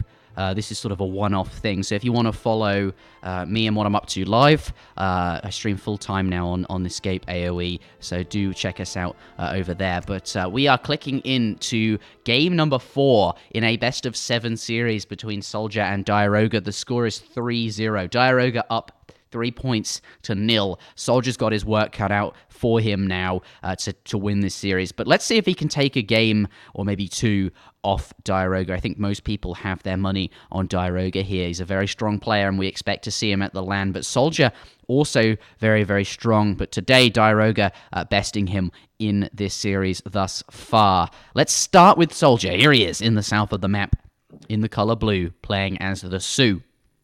It is a 100 wood start there. And Soldier, I think if there were a game he could win, I think this could be the one.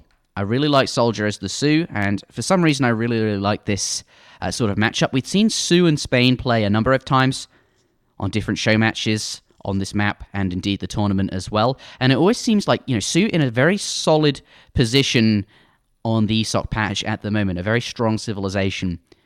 Here's Diarouga in the north of the map, in the color red. Also, 100 with start, of course, is mirrored, so not going to be getting a trading post or anything like that, but does find 70 XP, which is going to get him all the way up to nearly his first shipment right away. That's a really nice treasure to find straight away. And also 130 food. That's a solid treasure for Diarouga, and not going to be contested. SoldieR on the other side of the map there, going to be picking up a nearly mature coyote puppy. But despite the speed, and I suppose Spain doesn't really know where that explorer is, where that war chief, if he's still going to go for this anyway, just try and quickly get it. He's got his war dog and is going to pick up 130 food. An exceptional start for Diarouga in a really, really nice spot. And so Diarouga left his 100 extra wood on the floor, so he's probably going to be going ATP, not going to make trading post in H1. But I just kind of don't know why SoldieR would waste time like converting a coyote and to get another coyote. I mean, they're just really weak, right? And I feel like he could have just converted that, even if he doesn't care about the treasure. Like that Renegado is way, way, way stronger than both of these coyotes he's got from the other treasure. So, and it's really important because if you get the Renegado and you snare with the Sioux Explorer and you micro it well, then your opponent can't ever kill the Renegado, and then you can totally deny ATP. So that would have been just huge. Or even here, like he could even get 95 wood and a Renegado, and it looks like he's gonna go for that. He does have to quickly do something, like quickly deny the TP line, because one reason why this matchup is good for Sioux, in my opinion, is because they can deny the ATP just with the pets. And he's letting his coyote die to the Renegado. Yeah, not ideal. But you see that Renegado guy, 40 attack, just insane. Yeah, and 162 hit points as well. That's really, really good. An 18 range. If used properly, Spain is going to have a hard time killing that. Every time he tries to crack shot it, the Treasure Guardian can run away if he sees that animation being telegraphed. And with all that range, it's just, super good unit, right? But Spain's sort of waiting now at the trading post here for ATP to come in, perhaps. He's now got his age up in queue. We'll be going up with the governor, and we expect ATP to come in any moment now. There it is, and as it comes in, drops down the trading post. But here, the Renegado and the Explorer do find it there, and he may well deny it. That's a lot of damage. Yeah, he just crackshot the coyote. I don't know why, because he saw that SoldieR picked up 95 wood, so he should know there's a Renegado, and he just used his crackshot for the coyote, and now the TP is going to be denied. He's going to get it up with his will, but obviously the war dog has just pretty weak. Is that can it escape? Yeah, the war dog's been snared, and the outlaw will survive. Really, really nice from SoldieR there. There's nothing stronger in H1 than this, like the Renegado and the Sioux Explorer. There's nothing matching this, and now what do you do? Even that Vil could get killed by the Renegado. There's a multiplier, but if you just build an ATP which takes about like forever, then you might just lose your Vil if SoldieR would just do that. Oh, the Explorer is back up though, so SoldieR has to maybe keep denying the Explorer here, because if he lets Diarouga keep making TPs, then it's gonna be tough. And SoldieR also wants to steal TPs himself, right? Just to make sure he can get some control on the TP line. And so far, he hasn't built any trading posts. He's just built the other kind of TPs, and that is not as good as trading posts when it comes to just annoying Spain. So, but he's gonna take one now upon age up with a 400 wood. Yeah, it's at least one, maybe two. It's about to hit up to the next stage there. With his Explorer, went to get this native scout and converted the Outlaw Pistolero. Not quite as good as the Renegado. In fact, it's the same. The only difference is less range. Yeah. But did manage to pick that up. Another very strong Guardian. But despite the strong Guardians, did manage to kill the Explorer. But the Villager came and finished it off, right? And upon age up, he got 100 HP. The Explorer stood up. And Diarouga, as Spain, has got 3 TPs out. It won't be for free, though. And there is a trading post on the route from Blue as well, as you mentioned. So Stagecoach going to be contested in sort of that way.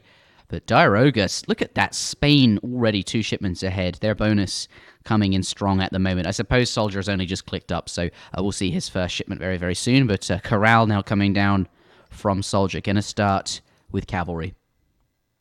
Yeah, just going for standard suit stuff. I just hope he keeps an eye on the last trading post, because really every single TP you can deny from someone sending ATP, which is like a shipment you invest only for trading posts, is just really valuable. And now 700 wood coming in, and Diarouga is going to be aging and trying to slam down the last TP on this line.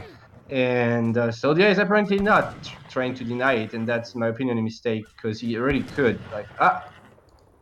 He might find it, but it's going to be too late, I think. Yeah, he's going to find it, but go up. He can't get there in time, right? Like, he wasn't sort of guarding the socket, because the Explorer can build it quite quickly, and the unit's just not going to get there in time to stop the construction.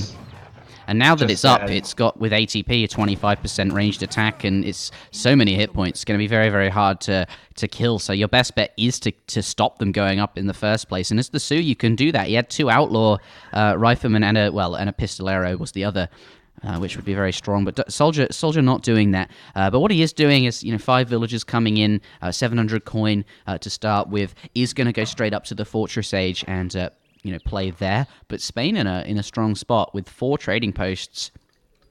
Yeah, and he didn't train any cav because he's going for a naked FF with 700 gold first. So I just would like to question, why did he not take 2 TPs instead of building a stable, since he's not using his stable? That would annoy Spain so much if there were 2 TPs on this map. But yeah, anyway, Diarouga has pretty much the control of the line. At this point, he can even stagecoach, even if SoldiER has 1 TP. Now we have to see what SoldiER can do in early Fortress, because the Sioux units are really strong, and Sioux is quite fast in early Fortress, so it's not over for sure. Just quite a good start for Diarouga here, but we'll see what SoldiER can pull here. Yeah, Sioux not having to build any houses with 200 pop. Yeah, that early Fortress going to be really, really strong, and just good shipments. Musketeers, though, coming out for Spain that he's trained during transition, and going to come and siege down this trading post as well. And it looks like he's aged up with 8 pikemen as well. Went up with the, I forget who gives you that, but 8 pikemen, and some Rodeleros being shipped in transition. 6 Rodeleros there, which is interesting because there is a 7 Rodelero shipment. Yeah, but he sent the 6, so he's clicked the wrong 7-1. He's clicked the wrong one. But no, wait. Oh no, it's just the UI. That is the 7. It just doesn't show on the UI because this is for I understood. Okay, so that's fine. But 7 Rodeleros. Yeah, this is a big Spain army, and it looks like, with all these early sort of he's trained even more musketeers there and shipping lots of anti-cav. He's going to go for early falconets. It's but if they spawn, if they spawn over here near the outpost or the tower, okay, they're not going to spawn. I mean, I don't know, like, Rifle Riders are just so good against everything here besides the 3 skirmishers. So even if the Spanish army is way bigger, just 5 Rifle Riders alone can kind of take on that whole army, especially along with the Rifle Riders. So I hope SoldiER is going to try to catch, like, to get a good catch with his Rifle Riders. And he's going in now, and you're going to see how quickly they just melt through the heavy infantry. And even Falconets would not be too useful here. Diarouga actually going for 1k wood and calling Minutemen because he knows how strong the Rifle Riders is. But SoldiER is pulling back. I don't know. SoldiER has to do something really soon. He has to really be aggressive here because 5 TPs for Spain is no joke. You have to do something about it, because next Diarouga is going to get stagecoach from 1k wood. He's adding a 2nd Rax, and he's going to have a huge Rodero skirmisher spam. Yeah. And that's going to be very frightening to deal with. And there's some Rodeleros being shipped as well. 9 rods coming in. And with that 1,000 wood, can get the veteran upgrade on them as well. And can finish off his upgrades. Could get steel traps and placer mines. Spain going to be a force to be reckoned with. So your options are attack the trading posts, which have so much HP. Or just keep the pressure up on your opponent in their base. And that's almost the better option, just because the TPs, they're so tanky. And with that attack as well, will just buy so much time for Spain. Yeah, so he's probably just gonna contain because Spain is running out of hunts soon. And Soldier did a good job at like keeping line of sight over here and just making sure Spain doesn't grab some hunts. Then imagine Spain would take the Cheyenne native settlement and Yeah. get the bisons because he has ATP. That would be interesting. But Yeah, the if Cheney he hunting doesn't do grounds. that, he's gonna have to push out for hunts quite soon.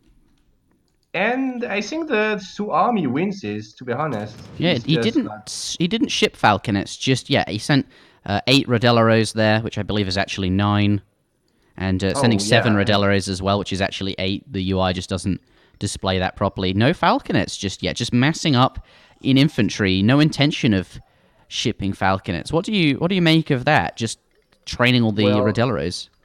to be fair, there's like 12 rifle riders, and these guys have a huge multiplayer against falconets, so that's probably why he just feels like it's probably not safe to go for falcons. Then again, he's got so much infantry that he could probably ship falconets. Because if Sioux tries to snipe them, you're gonna send your rodded arrows on top of the rifle riders and all. So it might be, yeah. I think he will ship falconets, but he's just waiting to have a little bit more infantry to maybe cover them. Because yeah, there's a lot of rifle riders. Yeah, wants a big mass of rods, and has got that now, and can be absolutely certain that his falc shipment will be safe. Looks like those soldiers sort of just given up on pressuring in the base there. A couple of Wakina here, grouped with the native scout, moving very slowly, but now can get away. And oh no, is he? Yeah, is And he's deciding gonna to lose go the for native this scout trading as well. post. Does take one down. Perhaps he can build that himself. His war chief, Yeah. very nearby. Here he is. I hope he does, but then again, he's also really close to Diarouga's base and might not be able to take it. He could maybe siege dense the trading post a bit. I think it would be worth it because each of these TPs are 4 villagers. So, but yeah, there's just a big army for Spain, and Falconet's now in, and he's gonna get huge volleys now, and this is looking kind of over. Look at the scores as well. I mean, I don't know what you do here as Soldier. He just was a little bit too passive with the TP line earlier, and he got punished. Trying to snipe the Falconets from 2 angles, maybe. I guess if he can get them down without losing too many units, might be okay.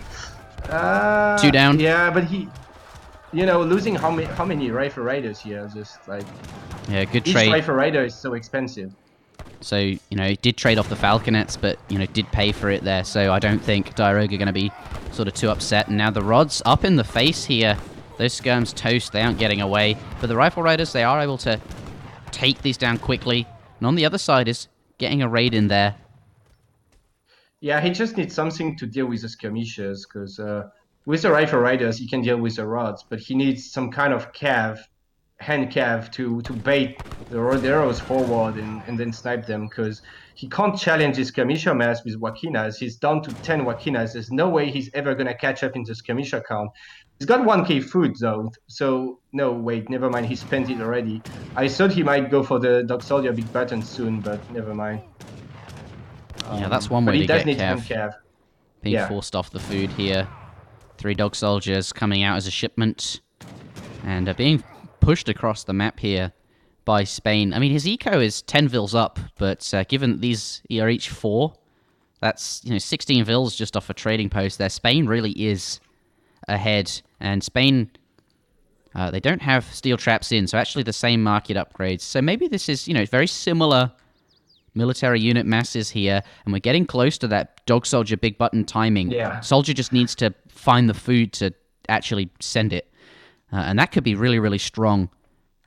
Yeah, I can see Soldier actually winning this game by getting Cav combat and 6 dogs and just cleaning up, because dogs do okay against rods. They do have a multiplier even against rods, and then rifle riders behind as well would just be really strong for Soldier. Yeah, so he has to just hold down for a couple, like for 1 minute 30, just make sure he can macro, maybe switch his feels a bit to food, because he's got all wheels on coin, and just get a big button, and he can't do that though. No, that's so sad.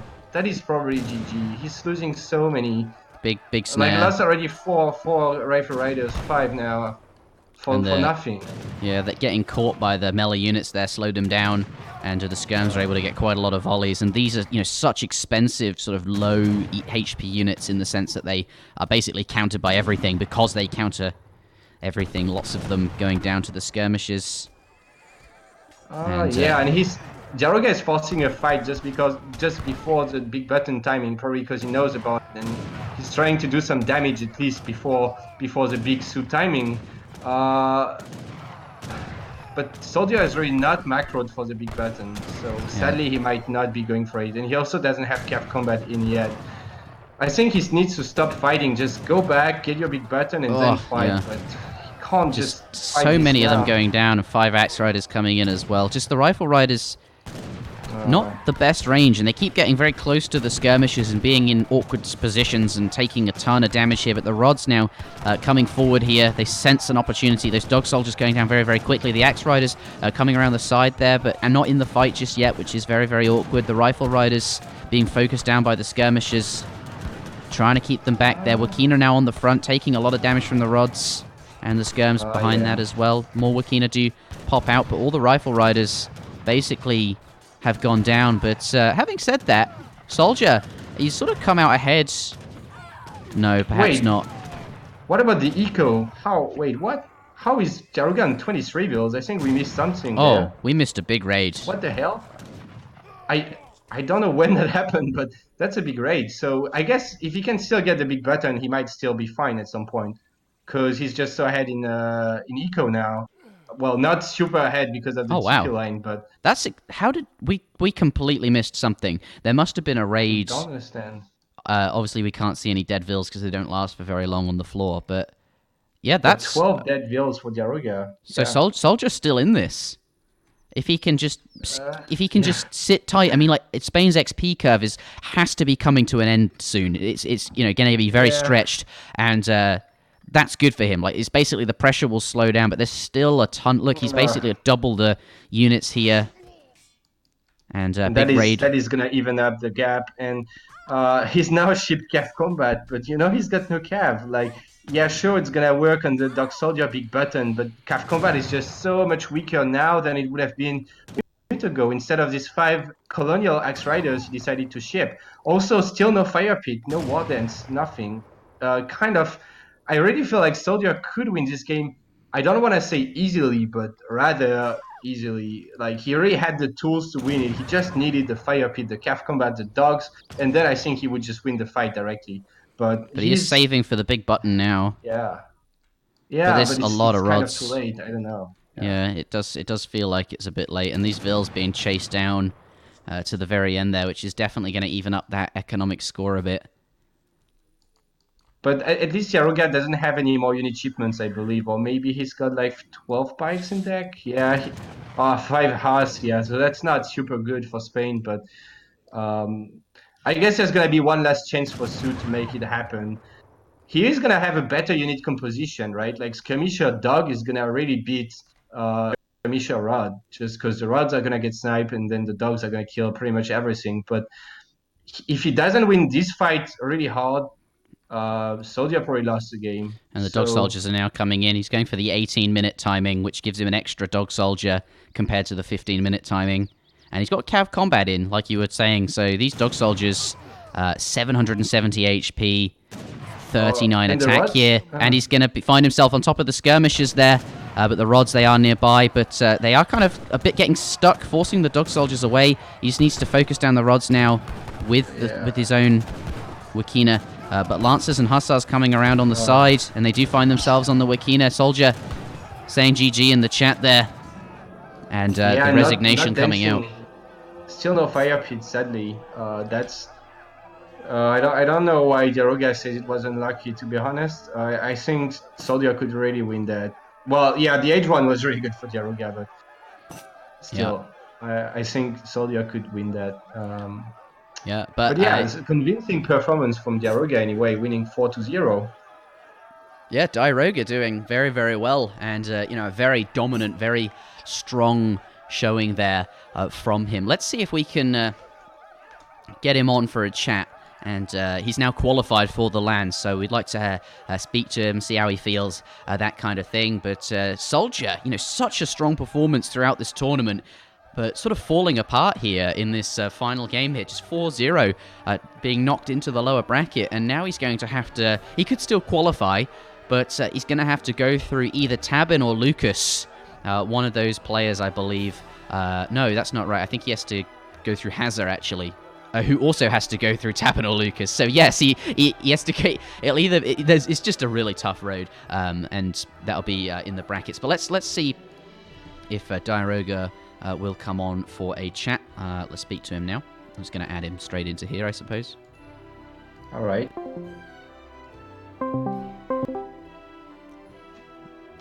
We'll see if he picks up. I don't even know if he has a microphone, which could be awkward. He might not be able to chat. Yeah, I'm not sure. We should maybe type to him first. Did you type to him something? No, I didn't, but... I can do that. Okay. Is he on ESO? Yeah, I'm PMing him right now.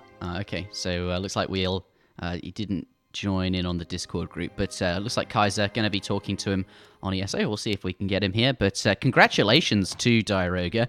4-0 is a really solid performance. I think he'll be very, very pleased with that. Qualifying 4-0 just makes you look like a very, very formidable opponent, and he will be one to look out for when the LAN starts.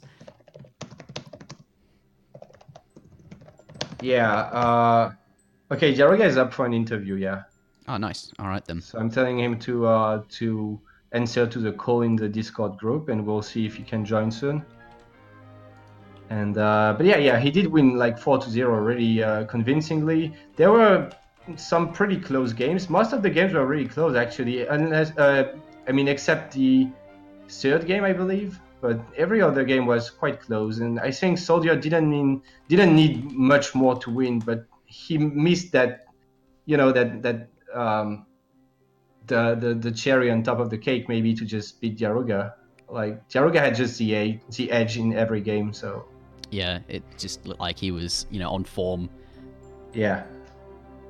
Looking very good. So Diarouga, just to clarify, everyone will be coming on for a chat. We'll see what he has in mind and what he's been thinking. I think he's here now. But coming up next after this, we do have Lucas versus Tabin, which is going to be another very strong showing.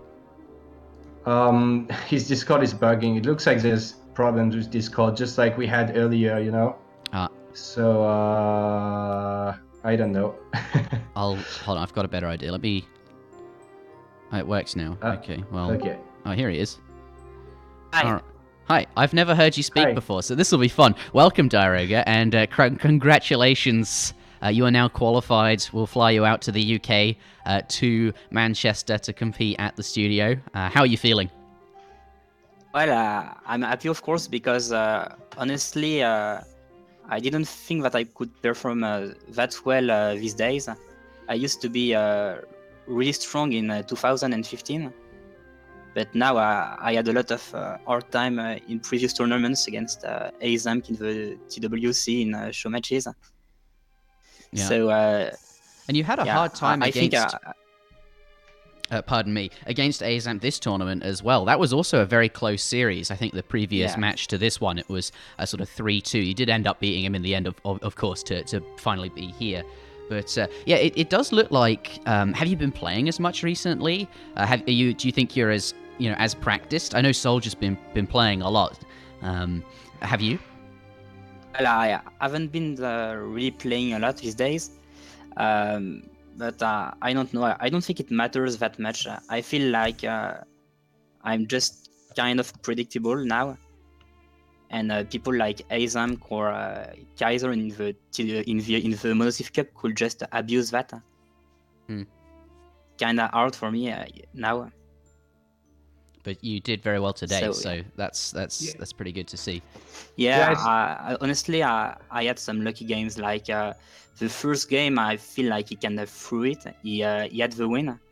If he pushed it harder, he would have won. But yeah, that was unlucky for him. And then in the water game, in the Baja one, I think he could also win it if he played correctly. Well, you Yeah, were I think quite I was ahead lucky. in that Baja game, though. I mean, he had a window to push you, but every trade was good for you just because you had more upgrades on your eco and more upgrades on your units and stuff. So I think he had a window to maybe push you, but eventually you were probably going to win this game. But in the last game, the Sioux one, I think SoldierR had a shot, but he didn't dance for war. He didn't get the big button along with the rest of his army, didn't get calf combat at the right time. And I feel like he had really a shot at beating you, and maybe also let you take Well, control of maybe. the TP line a little bit too easily. I think the scariest game for me was the first one. To be honest, at one point I was about to resign, like just after I lost all my army at his third gold mine, I think. I was just about to resign, and then I saw that I had 1k coin on the way and a lot of resources. So I kept playing, and I don't really know how I managed to win this. He kind of missed my scary. Go ahead. Scary. The second game was also really scary. Like at one point, he managed to kill all my army and idle like 30 vills. That was really scary. At one point, I thought I would lose this game. Yeah, there was a couple of really close moments in both those games. Like particularly, let's go back to that first game, China versus Germany. I think you mentioned it. You lost all your army. I think all your AoE3. You sort of ran out of cav and things like that. You were pushing forward through the middle of the map and then into sort of his base. And it looked like you were, you had a really solid fight and you were doing very well. But then you sort of ran out of anti-cav and cavalry in general, and a big batch of sort of ulans and a few more skirmishers rocked up. Was that the moment you mentioned when you almost resigned? Yeah. I was about to resign, and I was also kind of mad because I feel like I played the early game better than him. I defended all his raids really well. He didn't micro his war wagons really well, so I took a great fight, and still I got crushed. So I was to be fair, he did kind of counter-build you because he scouted the consulate. He was actually going forward with a set of wagon to rush you with doppels, I think. And when he saw the consulate, he went for naked FF, which was, I guess, giving him an advantage because then you edged up a little bit late. But yeah, you did you controlled your units better, but he maybe kind of counter-build you. Actually, I saw that he built a stable in base, so I thought he was going for some kind of LAN semi-FF, but if he went for FF, that makes sense. Yeah, there was actually a point in that game where SoldierR had a forward settler wagon, and it looked like he was poised to build a barracks, possibly a stable, really far forward and do something colonial against you. But I think he scouted your consulate and thought better of it. Didn't really want to have it would have failed for sure. Like the musketeers are so strong. Did you see that at all, or did you? No, I didn't. I just saw the stable in base. Yeah. And I was pretty happy about this. So was there any particular reason you went with consulate first? Just for safety? I got 90 wood treasure. So, usually I just send 9 pikes in this matchup to hold. And I felt like since I had that wood, it made sense to go for the consulate. Nice. Okay, makes sense. And, it stopped SoldierR from doing what he planned to do, and the Musks you were able to defend really well against the raids. But let's switch to the Civ selection screen, because that next match was on Baja, California. It was Portugal versus British, and you must have been feeling really, really good when basically you both shipped 2 caravels at the same time. And I think you had your caravels coming just as his arrived. And I think then SoldierR decided he wanted to push the water on both sides and train the caravel. He lost on both sides. Yeah, because he had that extra. He had 3 caravels, exactly like you did, but all your 3 were in the same ocean, and his 3 were split. And you won that caravel fight so convincingly. How were you feeling at that point? I was feeling great. Like, to be honest, I thought it was over at this point because I had full control of the sea, and it's not like he had something planned on the land. He was nowhere near aging, and he didn't have a TP line. So I felt it was over, but somehow he managed to come back and me. Yeah, it was really impressive showing actually from SoldieR. At one point he had like 3 mortars, 3 rockets, some falconets and culverins, and your army was sort of like on the other side, and you had to delete some walls to just get over there quickly and defend against it. But he was really pushing you hard, and your factory was in range of his artillery. Thankfully for you, he didn't actually end up killing it, but it looked like, despite such a good start for you and being on the ocean, that he was really pushing in. But what was going through your mind with all of this artillery just standing on top of your base and soldiers gaining ground and more ground, and you did eventually destroy these units and push him back and seal up the walls again, but that must have been really frightening. At first I was overconfident because I practiced a bit that matchup, and I knew that I could win even in bad scenarios, and this was I'd say the greatest start I could have hoped for. So I was really confident and actually overconfident. So I felt it was game over, and then I wasted all my units, and I almost lost this game because of this. Yeah, and it felt like, when he resigned, were you expecting the resignation there? Because that game, I think you were winning. You had more economy, and you seemed like in a stronger position, but the resignation came from SoldieR. He resigned, actually, as you said, really early. I feel like he could have fought a bit more. And I don't think he would have won, but it would have been annoying for me. Yeah, he was making a lot of ground. He was really forcing you to, you weren't like winning for free or anything like that. It did seem like an early resignation. He still had a few thousand resources, and he was set up with all his plantations and mills, and everything was fine for him. It didn't look like, I think he just, was frustrated. He couldn't make any more ground, and you'd pushed back his push and maybe felt like he couldn't get any more ground. But let's switch back to the Civ selection screen. The next match was New England, and you played Ottoman versus France. That seemed like an unusual pick for SoldieR, playing the French there. Just, did you think he had something planned in mind with the France? What were you thinking? Because that ended up being a really solid game for you. When I saw he picked France, I was like, well, it's just game over because there's nothing he can do. I'm going to get the TP line, I'm going to BH3, I'm going to ship the frigate, the Falks, and it's just going to go my way. I don't know why he took France. That didn't really make sense. Yeah, I agree. There's no real reason to pick France on this map, and France does okay against, or does actually pretty good against Otto overall, but on New England, I just don't understand why you would be France when you could instead be like Spain or something like that to try to at least deny the TP line or something. Yeah, Spain, maybe Ports, yeah. Yeah, and I think there's like no way France can win this. That was a bad pick. Yeah. Yeah. There was a point though in the start of that game where you sent your outpost sort of really far forward. You wanted to build it next to the pond. Obviously, that was the position you wanted, and you were just accepting the fact that you would take a bunch of damage. But he got it sort of down to half HP. Were you worried for the outpost at all, or you knew it would just go up and everything would be fine, and etc. etc.? I knew it would just go down to half HP. And then I knew I would have the time to just repair it. Yeah, I mean, his Explorer and Tomahawk were quite strong. If he perhaps just came in every now and again with the Explorer to stop you repairing it, he went for pikemen, right? And maybe he could have taken down the outpost. But were you afraid of the pikes, or did you just think, oh great, he's staying H2 a bit longer, and that gives you a lot more freedom? Like how did you feel about that? Yeah, I was also pretty happy about this because I think it's a bad decision. Like, he's definitely not going to take the TP line with a few pikes, and it went great in the game.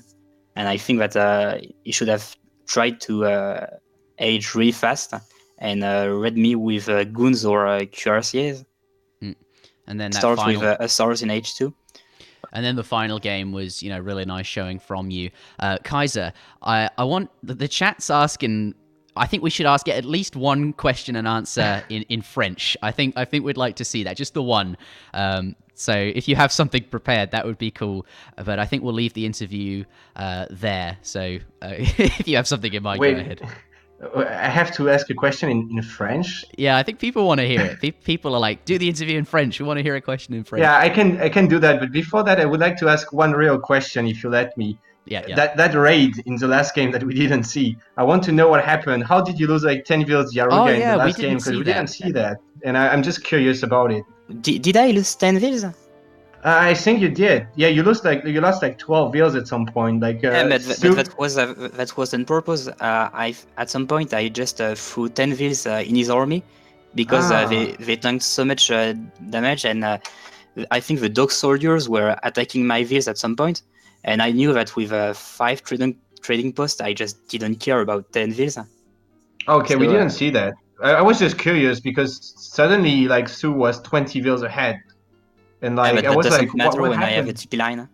Yeah, I'm not saying it was bad decision. We just didn't understand how the villas died. But yeah, Like- it makes sense if they were fighting. We thought we'd not spotted a big raid or something like that, Yeah. but yeah, it sounds like you used them just to get a combat advantage and make sure you're ahead in military and nothing could go horribly wrong or something like that.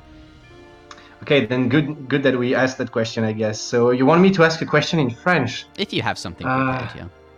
No, I don't. Well, I don't have anything prepared. I could find something, I guess. But It's not important. I think we'll end the interview there then. All right. But yeah, thank you for joining us, Diarouga. It's good to see what you think of the games, and congratulations. We'll I'm sure we'll see more of you, and certainly in July as well. Yeah, For hosting this tournament. yeah, no problem at all. Good to have you. All right then.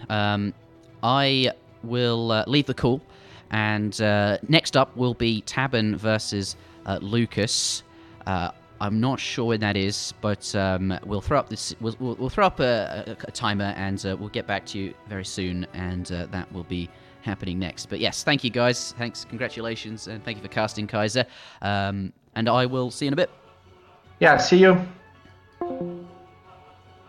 All right, I'm going to pop to the bathroom, and we'll figure out what's going on next, and we'll see you shortly.